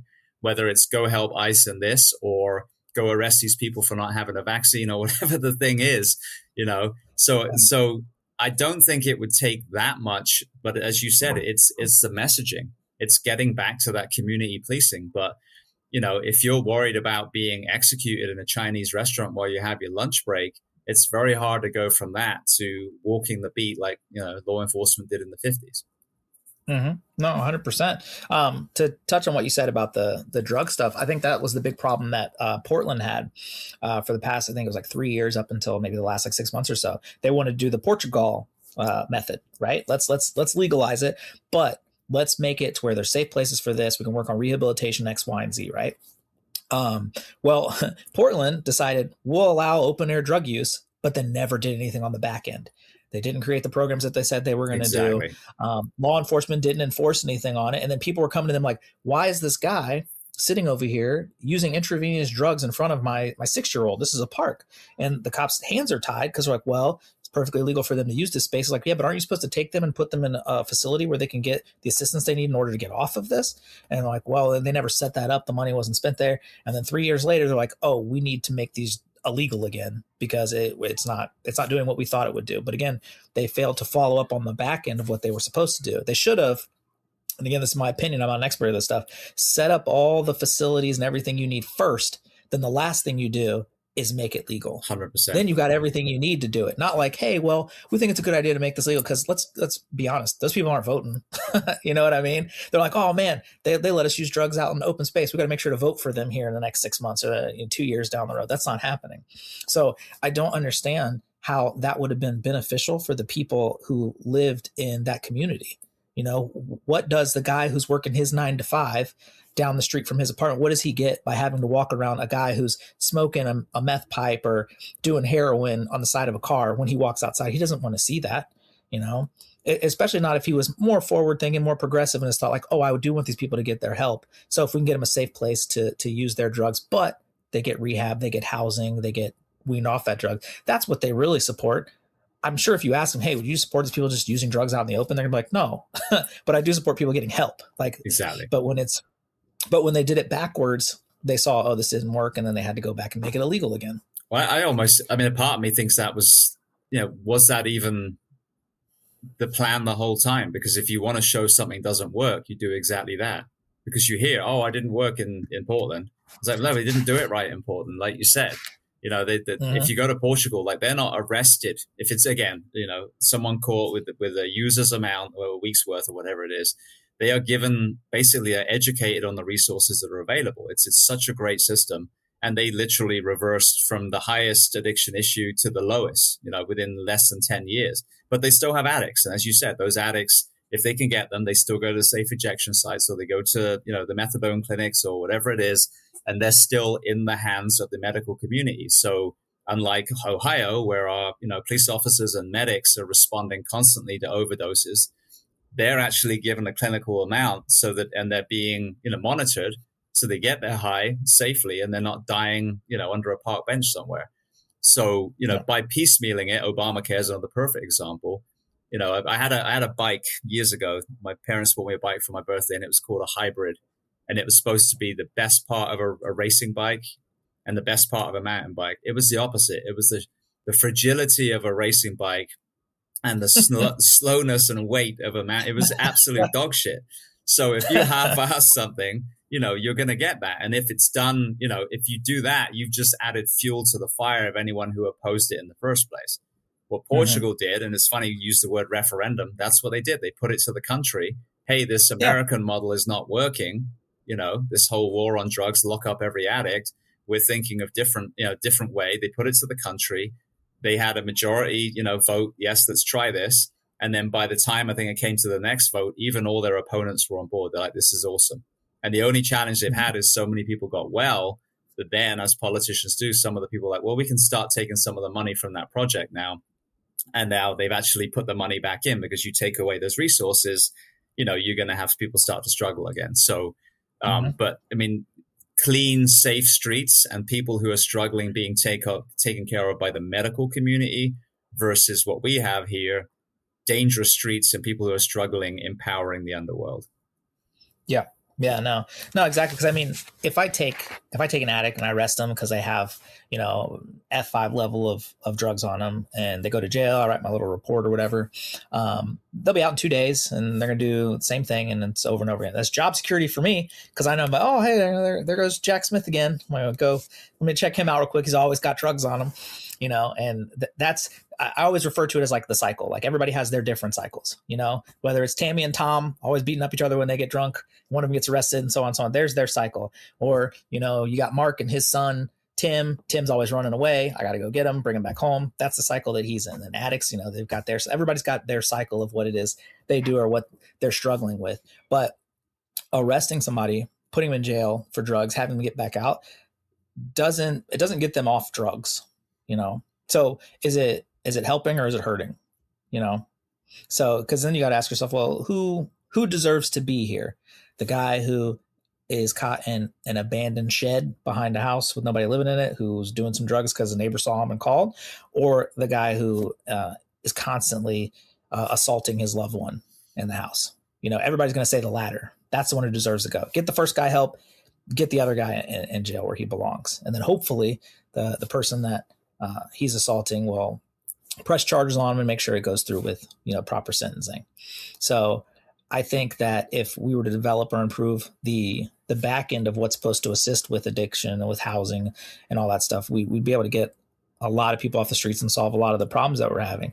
But that issue in of itself is kind of a symptom of a larger underlying issue, and that has to do with unemployment and jobs. Yeah. Dayton used to be a hub for manufacturing when Delphi was there and a couple other massive companies. When they left, now you got all these people between 1864 with no jobs, struggling to find work. They get depressed, then they go into addiction, whether it's alcohol or some other kind of drug. Next thing you know, they're caught in a cycle they would have never envisioned. And because the place that their grandfather's grandfather's grandfather worked at doesn't exist anymore. My wife's from North Canton. They had the Hoover factory there. So same thing. They left years ago. But you look at Portsmouth, Ohio, some of the hubs of the fentanyl crisis now, and you reverse engineer, when did this start? It began with the prescription drugs. And again, that legal side were preying on these very areas of the country. They knew what they were doing, the Purdue farmers and some of these other ones. The mining industries and some of the other industrial areas where accidents were more prevalent. And then, the pill mills get shut down ultimately. And now the cartels are bringing in the black tar heroin, hitting the exact same areas. But again, like you said, reverse engineer, it's a mental health issue. If you, are earning well and you feel comfortable and you got benefits, what's the chances of you having a mental health crisis? A lot less than now everything that you work for, that you poured yourself into for 15, 20 years has been snatched from you. And now, if you're working at all, it's not going to be probably what your skill set is, and you're struggling for money. And then anything that was lurking beneath the surface is obviously going to come up. And now you got these predatory, whether it's legal or illegal pill pushers, literally saturating your town. And then you see exactly what we're seeing, which is hundreds of thousands of Americans dying from opioids every single year. Mm-hmm. When I first started in 2016, that was the height of the opioid epidemic in that section of Ohio. It was not unusual. I remember one day I went to 18 overdoses in one day. And because I was new and I was still really interested in finding out about people and kind of where they were coming from, I went from a 2-person, 1 fatal overdose directly after that to a 3-person overdose, and found these 2 kids in the basement. Got them Narcan. They came back. They were fine. Go upstairs because they were like, hey, there's a lady upstairs. There was a 3rd one up there. Go up there. She was 45. Started talking to her once she was Narcan. Found out she had a warrant. But then I was like, you have no history. I was like, how do you go from no history to me finding you in an abandoned house on the 2nd story in a bed, just like in the situation you're in? And it was the same story I heard over and over and over again from people. Had a job, got injured. They prescribed me opioids. Insurance didn't have any more because I couldn't work because I didn't have a job. Heroin was the next best thing I could use. And so this lady who had worked her entire life, had never had she'd never been arrested. Now I'm arresting her for drug possession, because when she came to, she had drugs on her and she had a warrant. And that is a a cycle I see 9 times out of 10 for a lot of people that I arrest, who are dealing with addiction. And there's the very rare breed that I run into where a loved one or a parent actually injected them with drugs or got them on drugs. That's more rare than anything, but it's still, it's not so rare that it's not uncommon. You know what I mean? It's not like, oh, I've only heard this once. No, I've heard 10, 20 times that story. But the most common one is had a job, got hurt, got on drugs, then lost the job, and so on and so on. That's definitely the most common one. So, it's unfortunate, but you got to meet people where they're at. And a lot of times that's what I end up seeing and what I end up having to deal with out there. And I think a lot of that could be remedied if you make the areas, especially the ones that are hard hit with drugs, if you make them beneficial to businesses to operate in, where they say, hey, this is a place where I want to establish a business here. You got plenty of people of age that could work. Let's get that started. Let's bring them in. But I don't, with the way that manufacturing has gone in the US over the past like 4 or 5 decades, I don't know how we're going to make these areas like Detroit, these areas like Dayton or other Rust Belt areas, more beneficial to operate for these companies. So they end up coming back and, wanting to develop the areas. I had a conversation with some guests a few weeks ago now, and this wasn't the topic of the conversation, but they were in Detroit. And then I was asking again about, from the fire side, there's a lot of vacancies. So Detroit Fire are constantly fighting fires, but they're just, arson usually. And I was saying, well, how is the city doing now? And what's interesting is apparently some of these places that were the hub of addiction, they've seen this kind of circling round of people that have become clean and then created groups or even businesses, for, addiction counseling and support groups. And they're actually now coming back to those places, and they're seeing almost, gentrification is the wrong word, but like reinvesting in some of these areas again and starting rebuilding. Mm-hmm. Apparently Detroit is one of them. And it was funny because you talked about arrest. One of the huge successes of the Portuguese model is, say, I'm an addict and you detain me because I'm not being arrested, and you give me this education on what's available to me. I wasn't arrested. So I lost my job. I fell, I fell into depression. I hurt myself as well, was on these pills, found myself addicted. The pills went away. So now I'm going to heroin. You've caught me. But now I'm told, well, here are these resources, and you haven't given me a criminal record. So when I get back on my feet, I'm far more employable again. Here, how can you tell an addict, well, why don't you just get a job, or homeless, whatever it is, when you've got a fucking arrest record for being homeless or being an addict?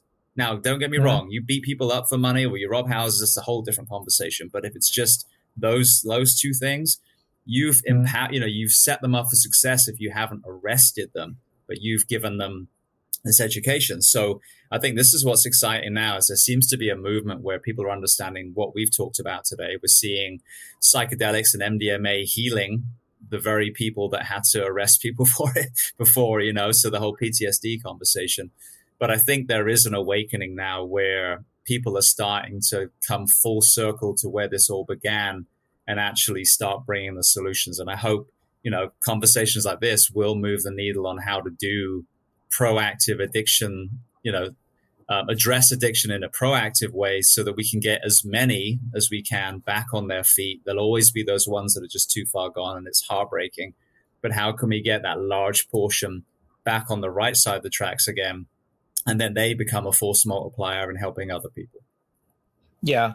I mean, and we have stuff like that. That's like outside of my scope of like what I do. I see it kind of more on the periphery because I know where they're not clinics, but I know where some of the locations are where addicts go to get rehabilitation and things of that nature. And I'll stop and I'll talk to them to see, is it working for them? Or if it's not working for them, why isn't it working for them?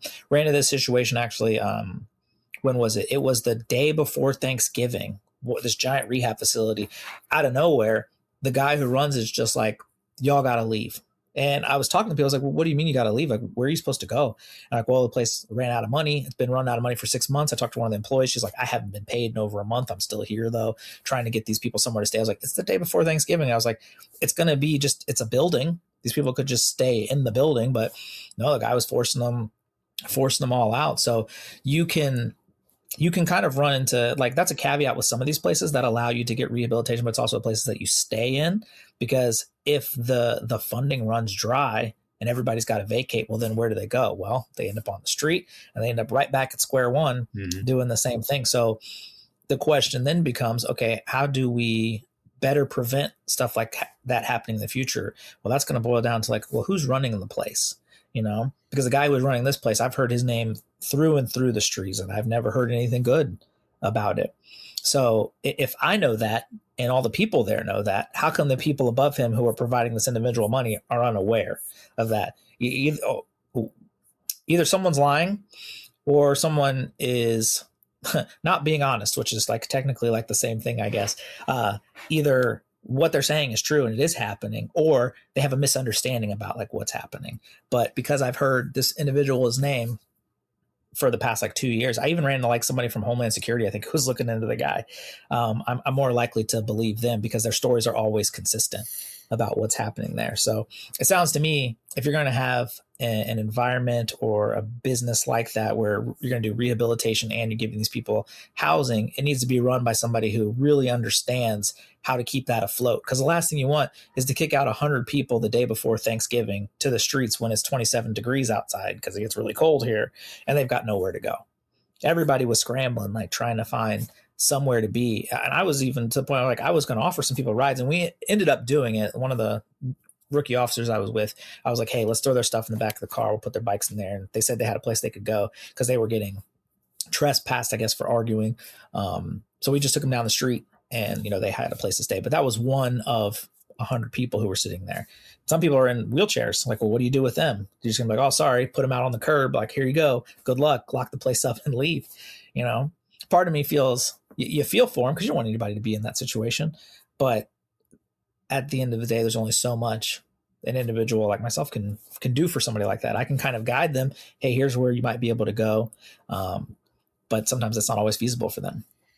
Again, it goes back to what I was saying. What's being put on the shoulders of first responders, or police, or fire, or EMS, while everyone else kind of turns their head or is drawn into their TV screen. And this is it. I mean, we have enough resources to make sure no one is homeless, full stop. And people always say, oh, I know a guy, and even if you helped him, he wouldn't want to. Okay, well, then that's the guy. He's an urban camper now if he's choosing to be out there. But what about all the other people that don't want to be homeless, that do want to have a roof over their head and food in their stomach, and maybe not have to tie their dog to a lamppost while they stand by traffic, inhaling fumes for 9 hours a day, holding a cardboard sign. Like, I don't think that was in their wish list when they were in elementary school. You know what I mean? So I think that going back to that humanitarian thing, we have been in this environment that's so money focused for a long time.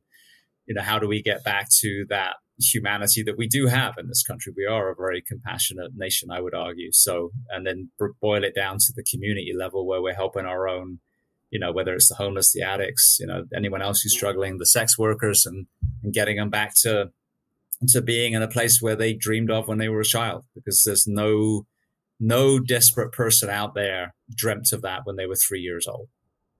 Sure. What I mean? So the big difference though between that example and then like the stuff with Haiti, as far as humanitarian stuff goes, is again, return on investment. There's a massive return on investment on getting an individual who is street ridden, addicted to drugs, getting them off drugs, getting them off the street, getting them in housing, getting them a job. They went full circle from being productive, being on the street, living that life, and then back to being productive again. Yeah. I've always said is you give a man purpose, and I'm just using man just as a general term. Give a person purpose, right? And they'll find a way to succeed on their own. But if you look at your life and you wake up and you open up, the lid on your cardboard box and look outside and there's no purpose to anything you're doing, you're not going to do anything. Yeah. So the return on investment on getting that individual off the street, getting them back on their feet, getting a job, it pays for itself, tenfold.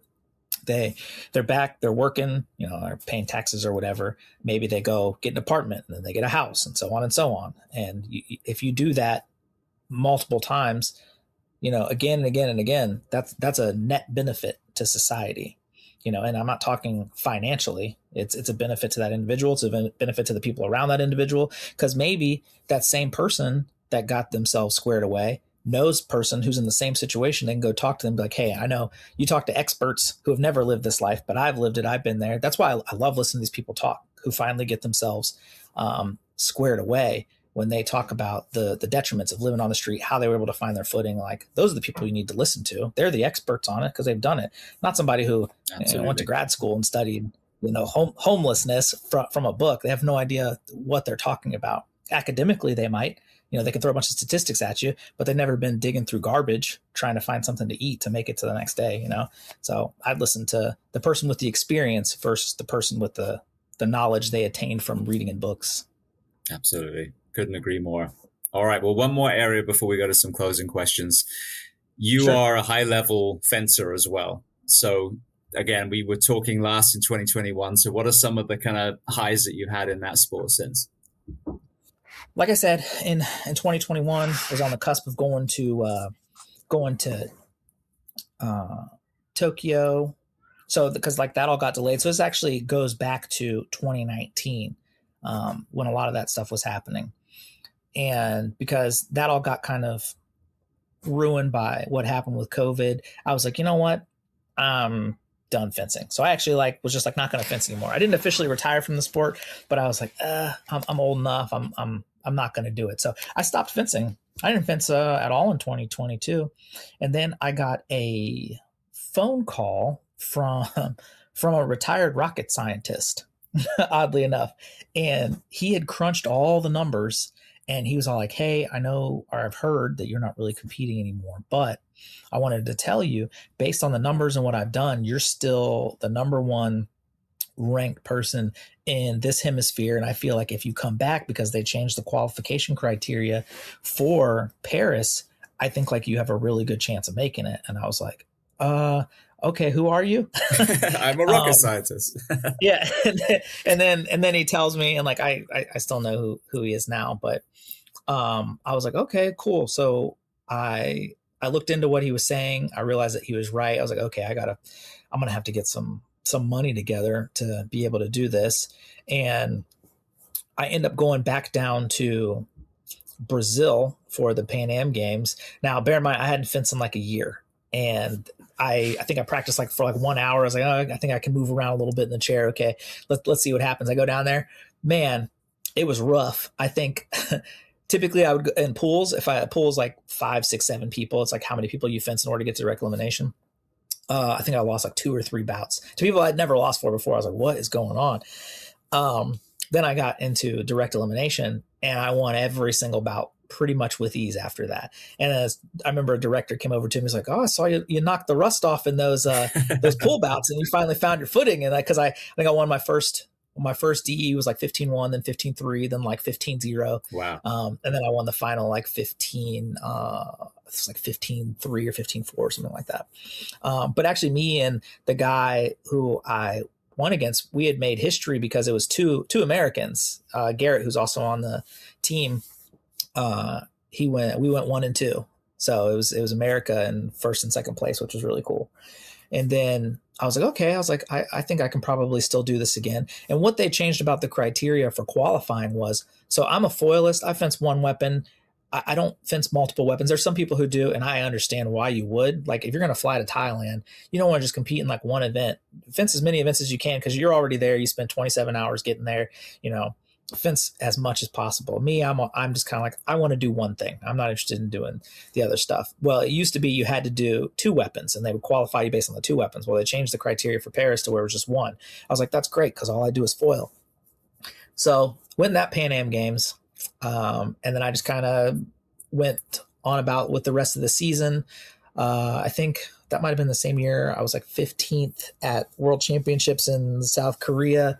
And then fast forward to, I want to say it was May of 2024. I'm back at the Pan Am Games again in Brazil. Now, this same guy who told me that I had really good prospects for making it to the games, for whatever reason, he decided to tell me that February, so 3 months before May came along, oh, by the way, if this guy from Argentina wins, he'll take your spot and you won't go to the games. And I was like, why on earth would you tell me that 3 months in advance? Just let me fence and not worry about it. I don't want to think about any of this stuff. So for 3 months, I got this in the back of my head.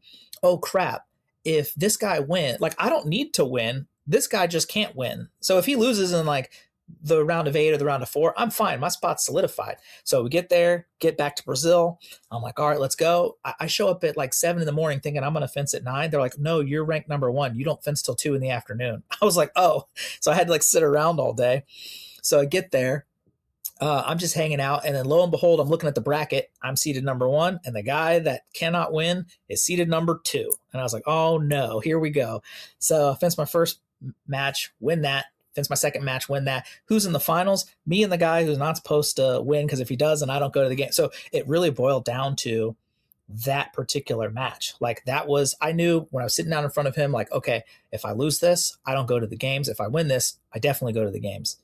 And 1 minute in, the score was 13-3. And I was like, I think I'm okay. So then I laxed up. He got like 4 touches in a row. And then I was like, pow, pow, ended it. And then that was it. And then I was like, I was qualified for the games. Now, Garrett, the guy I mentioned earlier, he was kind of in this weird limbo spot, because he was like on the cusp of qualifying, but he was like, oh my God, I'm running out of time. I have to go back home. I have to work. And I was like, call work. I was like, you need to stay 1 more day. Cause if you do well enough in this next event, we'll qualify as a team. Lo and behold, he stays 1 more day, ends up doing fantastic, qualifies. And so he ends up going. Had he left, he would have never gone, and we wouldn't have had the team when we went there. And then this kid, Noah, ended up doing fantastic, ended up winning his event, and he also qualified. So a bunch of us, all three guys who ended up going were all first-time Paralympian qualifiers. So it was actually really cool that we got to go. So then everything after that was kind of just crazy. We had to do like press stuff, had to go to OTC, and then doing opening ceremonies in the games was crazy. I'd never seen so many people. Macron was there. The president was there. He came and like gave a speech and talked to us and everything. We got to compete in something called the Grand Palais, which is a big venue just outside of the Eiffel Tower. That's where they usually have like the CIP event, which is a big able-bodied fencing event they usually have at that venue. So the French were like super receptive. I talked to a guy when I was in France, and I said, how do you feel about the games being here? He's like, I I hate it. He's like, but what I do love is how clean everything is. So they cleaned up the whole city. Everywhere you went, it was pristine. It was great. And so I'm big into trading patches with different police departments. And I saw these guys ride by on these bikes. So I walked up to them. I thought they were French. And I was like, hey, excuse me. And the guy turns around. He's like, hey. And I was like, oh, they were British guys. It was 4 British cops.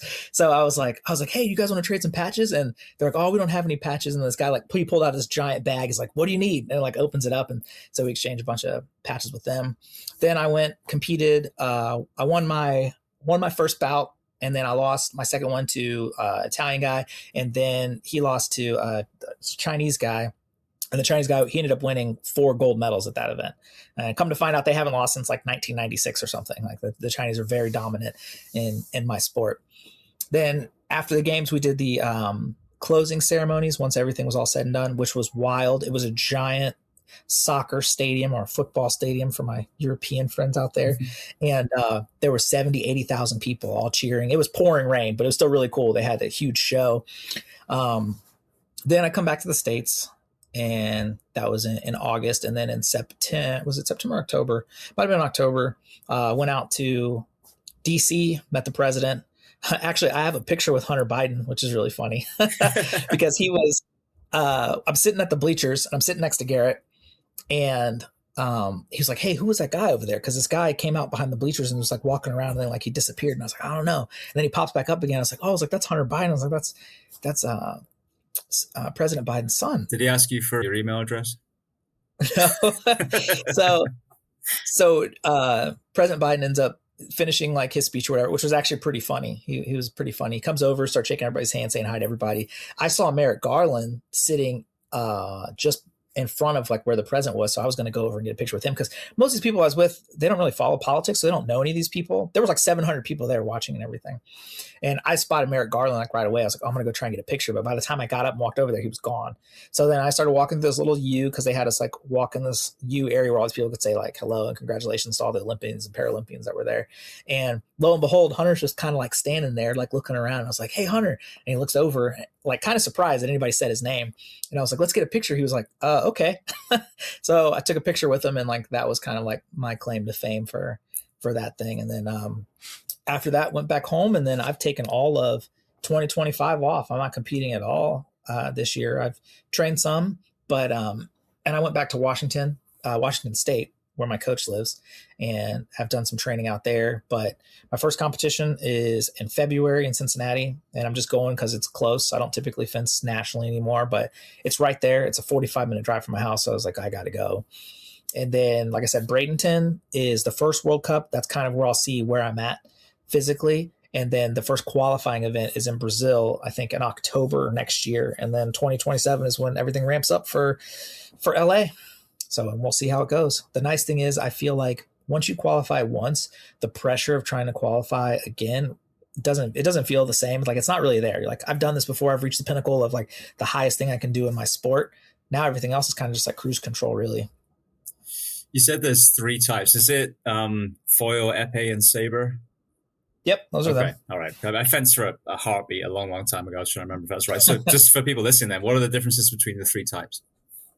Mostly so there's a concept of right of way. Easiest way to think about it is like whose turn it is to attack. So in foil and saber, just because I hit you first doesn't necessarily mean it's my turn. So whoever has right of way, that's what it'll qualify for. In my event, the easiest way to think about what target area is or where you can get hit is take a t-shirt, cut the sleeves off. That's it. You can be hit anywhere that shirt would cover, down to your waist. In saber, anything from the waist up is target, including your head, but not your hands. So everything from your wrist all the way to your waist and your head. And in that particular weapon, it's not a point weapon. So you can be hit with the side of the blade as opposed to just the tip. And then in épée is the easiest one to understand. There are no rules. Your whole body's target, whether it's your toe, your head, your fingertip, doesn't matter. The whole objective behind that one is hit the person, do not get hit yourself. That's pretty much it, which is why a lot of people, when they're introduced to fencing, épée is the easiest to start with because the concept of hit them, don't get hit, and they can hit you anywhere is very easy to understand. Where I start talking, as soon as you start talking right of way, the eyes go dead, people get confused, they have no idea what you're talking about. And I'm like, no, it's like tag. It's like when it's your turn to attack, you can, and as long as they don't take your blade and you don't miss, they don't take right of way from you. So as long as you hit them, whether it's on target or off target, you'll be fine. So it's a lot easier if you learn foil or saber first to go to épée. As if you learn épée, you pretty much just stay in épée because you're just complicating stuff by adding the right of way rule to it. So, but I've fenced foil for 20 some odd years. So that's just what I'm comfortable with. And you fenced before the accident, didn't you? Yeah. I fenced from 2000 to 2016. Okay. Up till I got hurt. And my whole point of doing that was I just wanted to qualify for the veteran world team when I turned 40, which would have been last year. Or no, sorry, 2 years ago. Jesus, I'll be 42 next year. So that was my main goal. But after the accident, I stepped away from fencing for like 2 years. And then my buddy LaRon, I talked to, who I used to fence with, who actually fences vet now. Like, he would have been the guy I would have been fencing with. He's like, hey, you need to check out this pair of stuff. And I said, okay, I'll do it. And that's kind of how I got into it, because I still really liked fencing. Yeah, it's different. It's the best way I can explain it is like boxing is a footwork heavy sport. People don't really realize how important your footwork is. Mm-hmm. Fencing is the same way. So like imagine boxing, you're in the dude's distance of getting hit with his jab, his hook, and everything else, and you don't do anything with your feet. And that's pretty much fencing in a chair, because you're at a stationary distance. You're not getting away from the person. You can't use any footwork. You have to be faster. Your timing has to be better, and you have to have better movement from kind of like the waist up. Now, I will say 2 things have changed since Paris. One, I don't know who was upset by this, but some people were not fond of A category fencers and B category fencers fencing against each other in the team event. How it typically goes, you'll have 2 A's and 1 B fence, but the problem is the B fencers don't have the kind of mobility that A fencers do.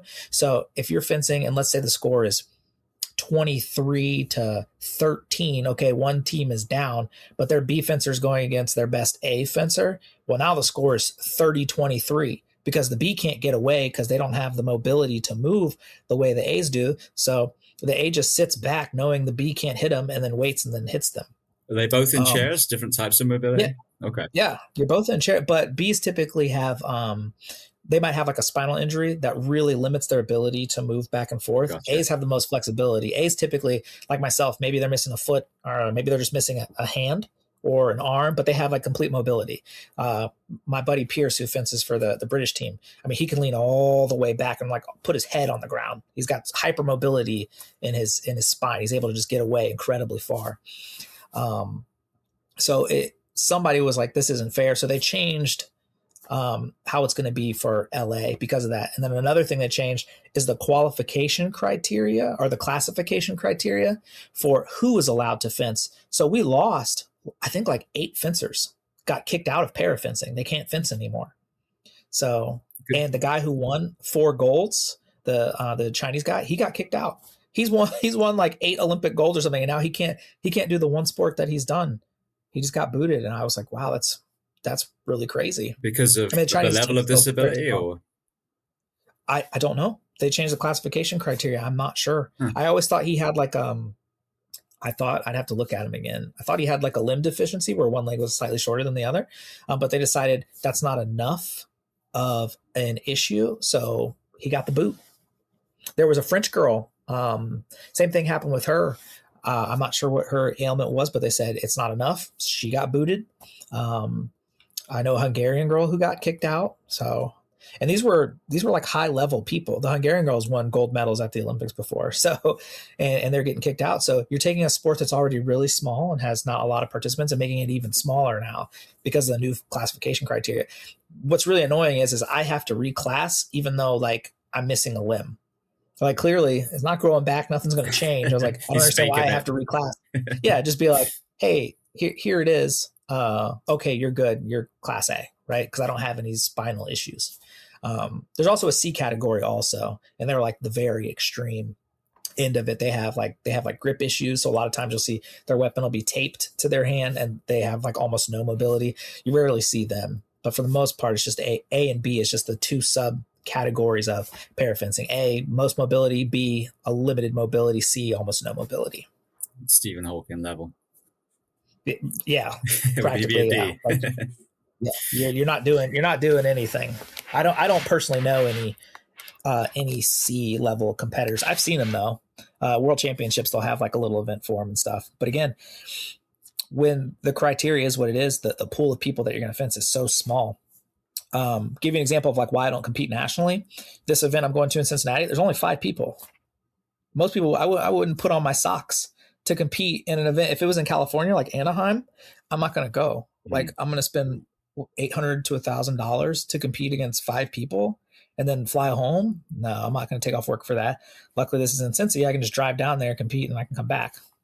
Well, it's like jiu-jitsu now. Like everyone I know does a tournament seems to get a gold, a silver, or a bronze. And I think it's because they make the category so small, from what I understand at least, that almost everybody's talking about everyone gets a trophy. Well, it seems like middle-aged men that start jiu-jitsu always get a trophy because that's, I don't know how many hundreds are in the broad category, but like you said, for some way they're able to kind of narrow it down where each of the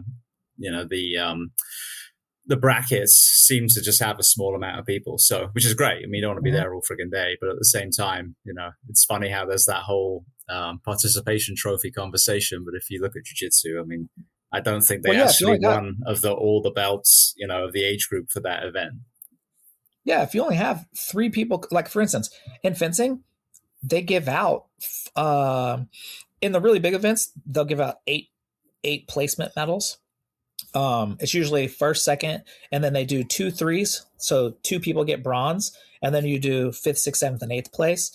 And the pair stuff they'll do 4. So gold, silver, and 2 bronze. Well, we only got 5 people. 4 people are going to get medals by default, you know? So yeah, if you go to an event and there's only 3 people, everybody's getting a medal. You don't really, you might as well flip a quarter, but you see that fairly often in the really, really small events.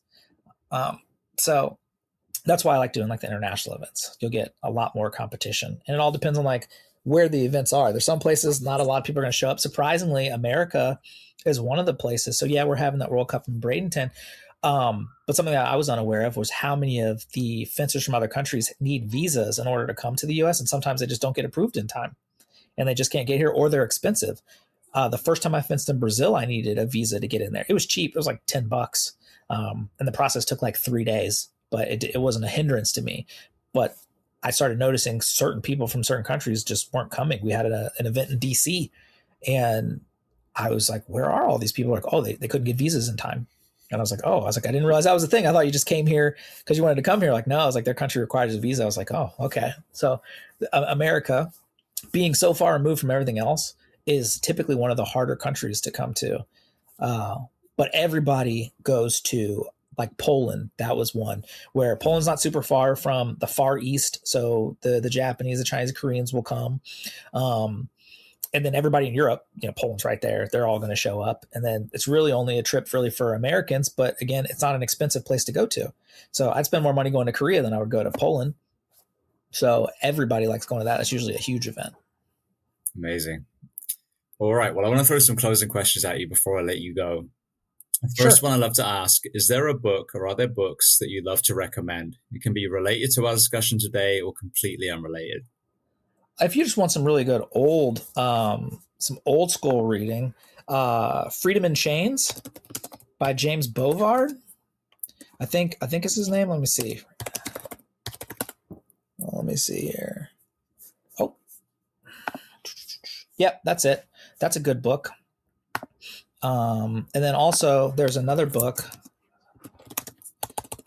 It's called Fiasco: The American Military Adventure in Iraq by Thomas E. Ricks is really good.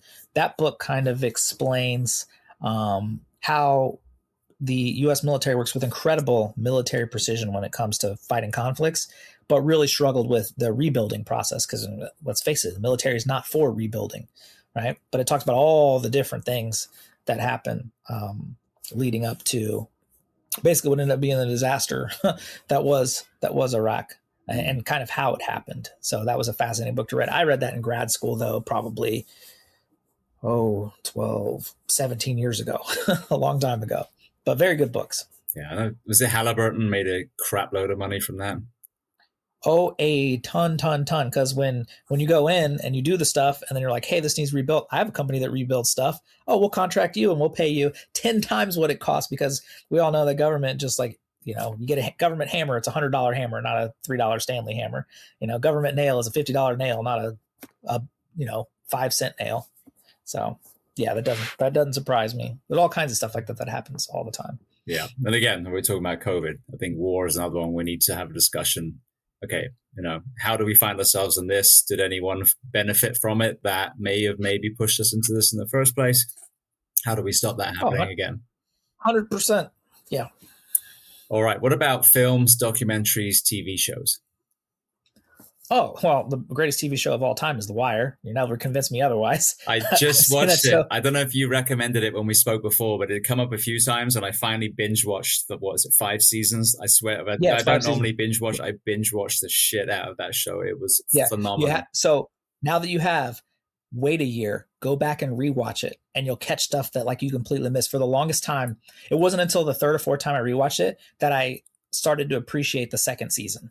Because after the first season, you're like, this is so great. The second season, you're like, I don't care about these docs or the Greeks or none of that. And then you realize how important a lot of the stuff they cover in that season, our series is. Another great show. So my top 3 are going to be The Wire, Bosch, and Billions.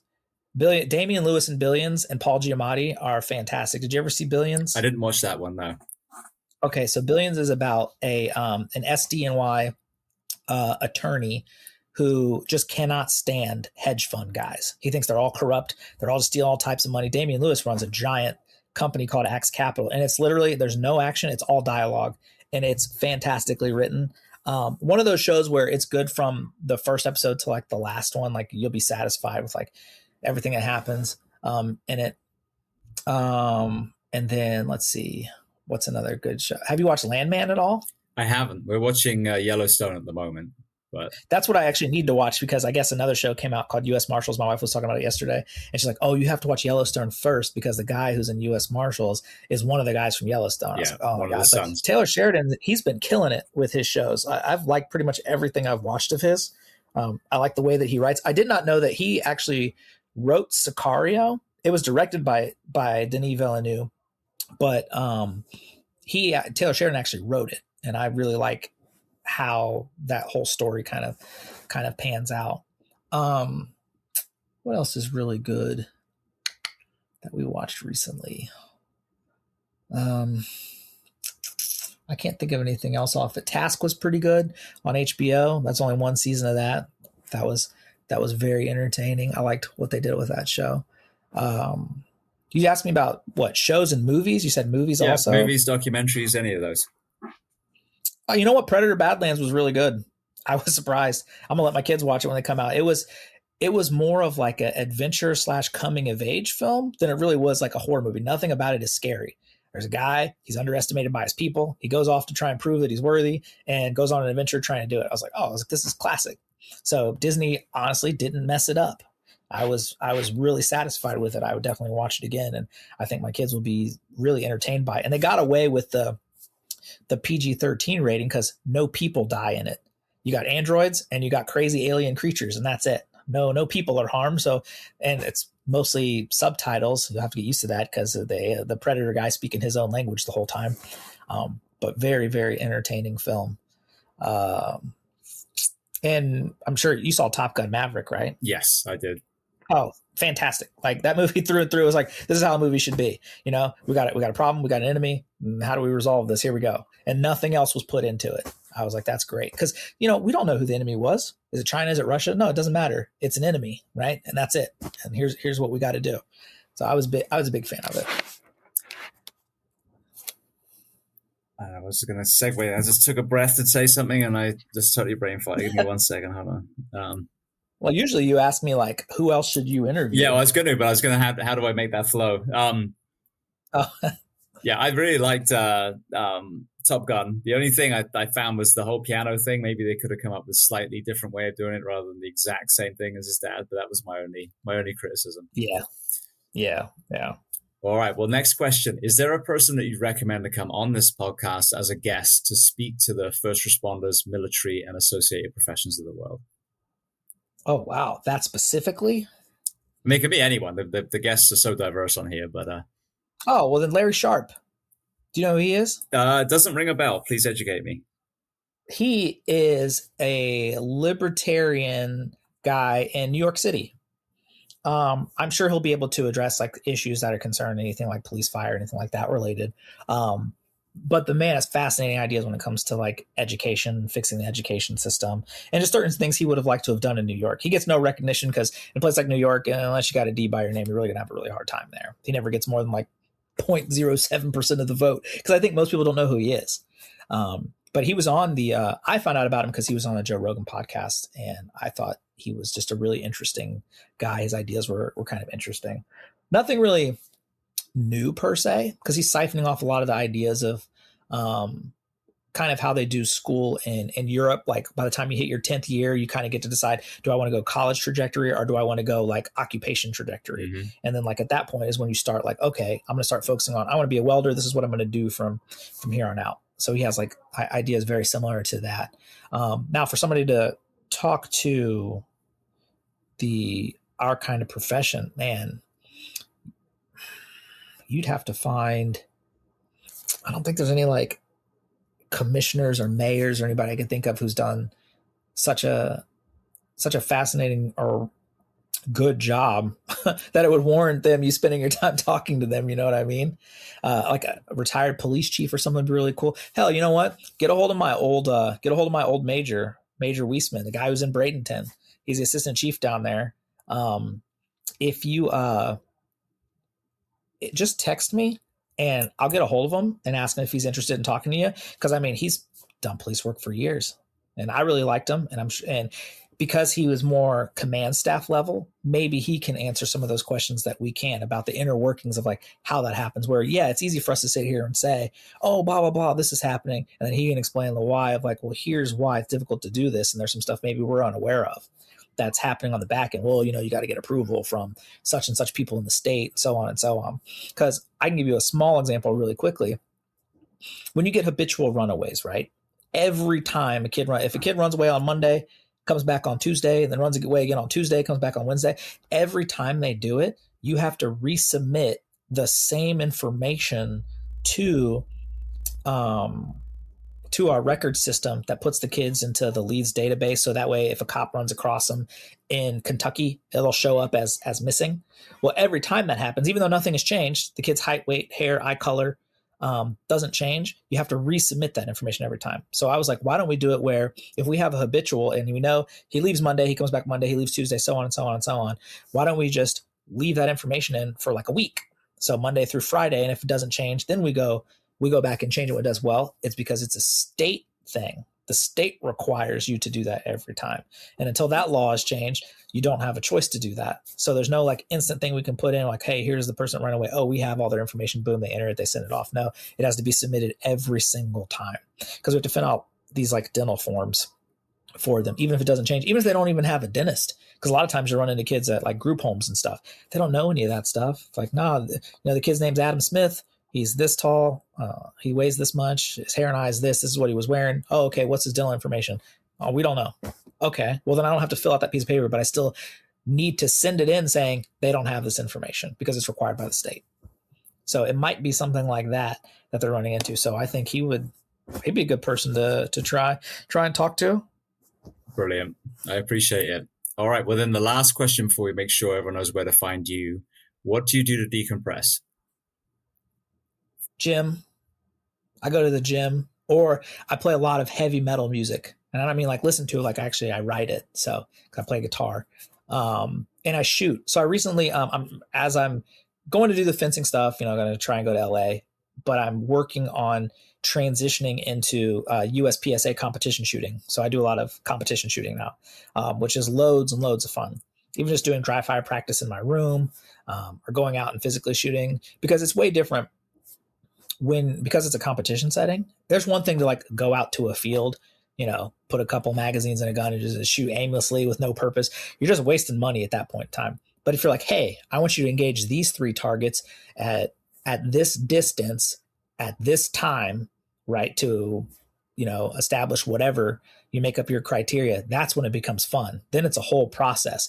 Okay, it's like, well, this is my closest target, so I'm going to engage this one last. You don't want to engage that one first because you don't even have to look at it. You start far, you work your way in, as opposed to starting close and working your way out. Because when you talk to the grand masters in the game, they're thinking about like the position of their feet. Stuff that doesn't even occur to me. No, they're like, when you enter in this section, you want your foot facing this direction. So that way, all you have to do is pivot at your waist and you don't actually have to shift your feet because that slows down your time. And like the way that they think about it's kind of how I think about fencing. Like I see more than just 2 guys with metal sticks clinking them together. I'm seeing like all the action happening. Like that's how the grand masters are in shooting. So I started getting into that because 1, I already like shooting firearms, and 2, it's just a lot of fun. And I'm a member of a club that's not too far from my house right now anyway, where they do that kind of shooting on a regular basis. And I might try and get into jiu-jitsu too, because I just like doing physical stuff. With that, even though we were closing out, with that exposure to a higher level of firearms, talk to me about your perspective on the standards in your profession when it comes to not only, like qualification range shots, but actual tactical weapons training, and then even integrating the fitness on that side. So the tactical aspect, I really can't elaborate much on that, just because I don't do a lot. I guess when I think tactics, I'm thinking like SWAT, how they enter stuff and stuff like that. But if you just mean like standard practice that police use in order to engage on individuals, I would like to see, 1, qualification standards are a joke. that just is what it is. I could give you a gun right now if you never shot in your whole life and you could pass the quals. I'll give you 10 minutes, no problem. You'd be able to pass them because for your non-shooters, you don't have any training scars. So you're going to do exactly what I say, exactly how I say to do it, because that's what I told you to do. Whereas if you're somebody who's shot for 20 years and I'm like, hey, do this. Well, this is the way that I do it. This is how I'm going to do it. Then you find out you're not passing the test, right? So the standards are so easy. I remember one time, just for fun, I did the whole test with just headshots and I passed it at flying colors. It's very, very easy. But again, there's a reason why they're like that, because you want everybody that you're bringing through that process to qualify. Well, then the question that I would ask is it more important to be accurate with the shots you put down range, or is it more important to qualify shooting at a paper target that's not going to be shooting back at you? Because what you see time and time again in all the statistics and everything that's studied, the average cop shoots like 11 rounds and like one hits, right?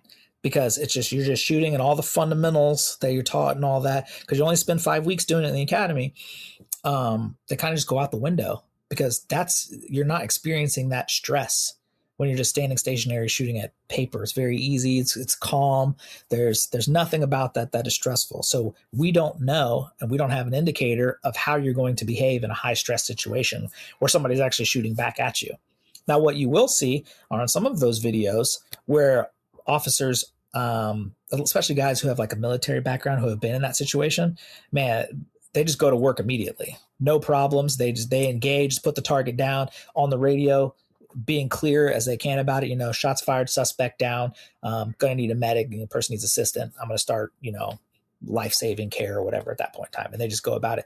And then conversely, the people who are unfamiliar with that, you see panic, you see magazines dropping out, you see guns like with their slides racked back, because, they're panicking in that moment, which is fine. That's going to happen. You never know how you're going to react until you're in that situation.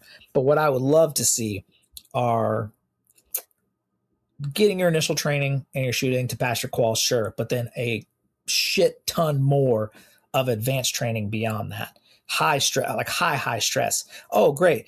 Something simple. We want you to gauge your target at 10 yards, 3 shots, 8 seconds. That is a lifetime. I can do that with my right hand with my wrong eye open, right? Okay, let's take that same scenario. Do the same thing. You've got 1 second.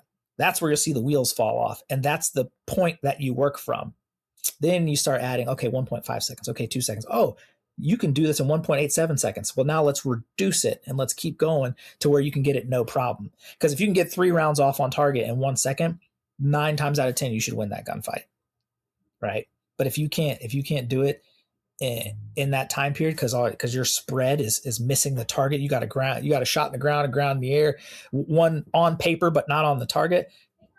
That's not going to do you any good in person. Not to mention, your objects are moving a lot of the time. Very rarely you're shooting somebody who's just standing like right in front of you. So, but a lot of times departments have a hard time doing that. It's a budget issue. If you have a department of 500 people and you want to have a high intensity training on that, and it's going to cost 100 rounds per person, do the math. You're going to spend a ton of money doing that. Plus, you got to get people off the street or people in on their day off. You guys are paying for overtime. So, and you can see how the issue compounds itself. So what I would do, if I was in charge, I would introduce it as, hey, we've got this high stress, high level, high tactical program we want to do. Who are the officers interested in doing this? Some of this might occur on some of your days off. We can get you comp time for that. We have a limited space. We're going to do 100 officers or so, let's say over the course of the next 6 months, who's interested, and let them do it. Because, at the end of the day, you're going to have people who maybe you're on the cusp of retirement, not really for you. You're thinking about your house in Florida that you're building. You're not going to be interested in that. Then you got your new officers who can't qualify for it, don't have enough time on that department. Then you got that mid-tier guy with 2 years to 10 years on. That's right up their alley, right? Hey, put me in. Can I do this? And I'm like, yeah, no problem. We'll get you in. And then you get that training in there. And then they can spread word. Hey, this training is fantastic. We learned how to move and shoot really well. We learned how to engage multiple targets, really small targets at up close, far distances, so on and so on. And that's essentially what USPSA does. It teaches you how to engage varied targets at different speeds, different distances. I don't see anything that would make that detrimental to police work. Brilliant. Yeah, I mean, it's I hear this over and over again, between the fitness and the jiu-jitsu literally being a deterrent for a lot of hands-on events in the first place. And then, my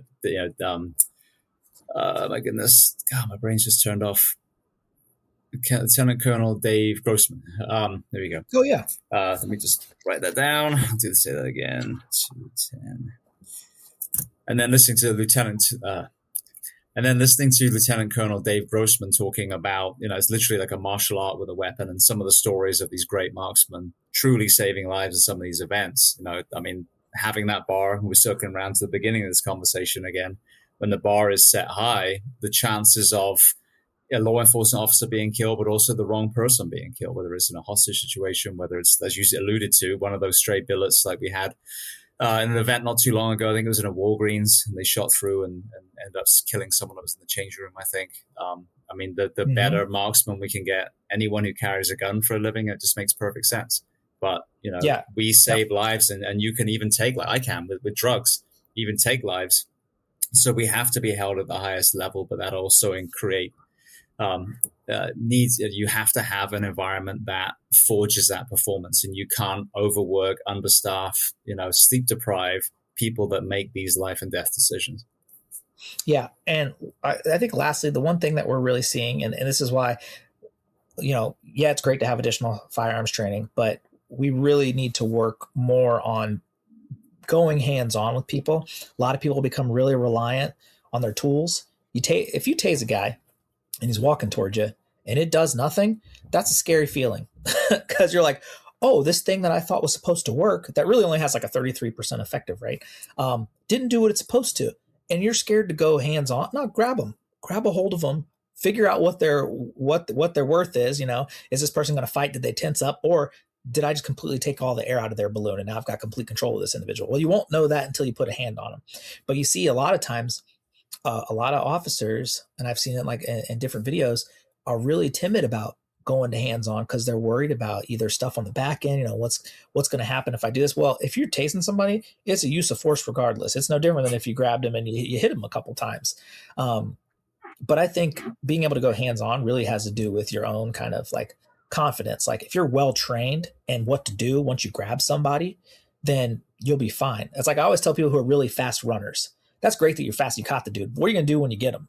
Like if you're really bad at being hands-on, he's just going to work you. It's like, great, you caught him, but he's going to throw you off and he's going to keep taking off on you. But if you're really confident in your ability to control yourself, not panic when somebody gets on top of you, and you know how to work through that problem, you'll be fine out there. And you won't be reluctant to go hands-on with somebody. I've seen officers who are great with that. One, they're very confident in their ability to do their job. They got great command presence because they know if things go sideways and the guy does try something, they know how to handle themselves, and then they're not worried about it. But if you are, and you go out there and you are timid or you are concerned, you'll go to your taser and it doesn't work. Your pepper's not working because you're fighting somebody who's like high on PCP and meth and they're on like an 8-day bender and that stuff's not going to work. And then you don't go hands on it. Well, you're not going to shoot them. You don't have grounds for that. And if you do, well, then you're looking at a massive either lawsuit or a possible, prison term for that because you took it to that level. Yeah, the guy was in maybe like an induced psychosis and he was like beating up a fence, but he wasn't aggressive towards you. He was aggressive, but not towards you. And then you shot him as a result of that. You have a hard time explaining that to a jury. You know what I mean? Oh, I tried my taser, it didn't work. And he kept beating up the fence. I pepper sprayed him and he kept beating up the fence. Like, well, any time you turn around to like do anything to you? Well, no. What'd you shoot him for? So, but if you're confident on like knowing what to do, you got two people there. One goes low, one goes high, get them on the ground, get control of them, get them in handcuffs, and then you're good. But again, that's going to boil down to, okay, can we get people in for this more advanced training? Because you get get basic level training. And if you got that in the first 2 months of a 6-month academy, then you hit the street, you're off probation. And the next time you are in any physical altercation is 3 years from the time you learn that in the academy. Are you expected to retain that? Not unless you willingly want to do it and you participate in a gym that does hand-to-hand stuff on a regular basis. No, you're going to go back to what you know. And the only thing you know was the one time you got in a fight with little Timmy on the recess playground when you were in 3rd grade. And that's what you go back to. And you find out, oh, it doesn't work against this guy who's 100 pounds more than me. And, he's drunk out of his mind. I'm trying to get him out of a car, Yeah. So that's why you got fired as a teacher, though, fighting the 3rd grader. So. Mm-hmm. And so but that's what I would like to see, just more firearms, more hands-on stuff, because there's at no point in time where that's not beneficial. So a lot of times when I sign up for classes, that's just how I explain it. It's like there's no net negative reason to get more firearms training or to get more physical hands-on training. It's all beneficial to the job. 100%. I'll even take a class that has to do with report writing or just talking to people in general, communications. That's all a net benefit to the job. Absolutely. Well, for people listening, I know where to find you because you and I are what people call meme buddies. So for anyone else, where are the best places to find you online? You can find me on Facebook, just like it's my name, just Byron Branch, pretty generic. That's going to be all pretty much just fencing related stuff. Had to make it for media, publicity and stuff like that for the sport. And then it's Byron Branch is like my public Instagram account where anybody can follow me or ask me any questions about anything. I just got to make sure I spell my name right, because most people spell Brian and then never find me. But that's why I'm always like, no, it's Byron. That's the joke behind how I got the username. Brilliant. Well, I want to thank you. It's been such a great conversation. I really didn't have anything written down what we were going to talk about, and we've gone through 2.25 hours of conversation now. So I want to thank you so much for being so generous with your time again and coming back on the Behind the Shield podcast. Sure.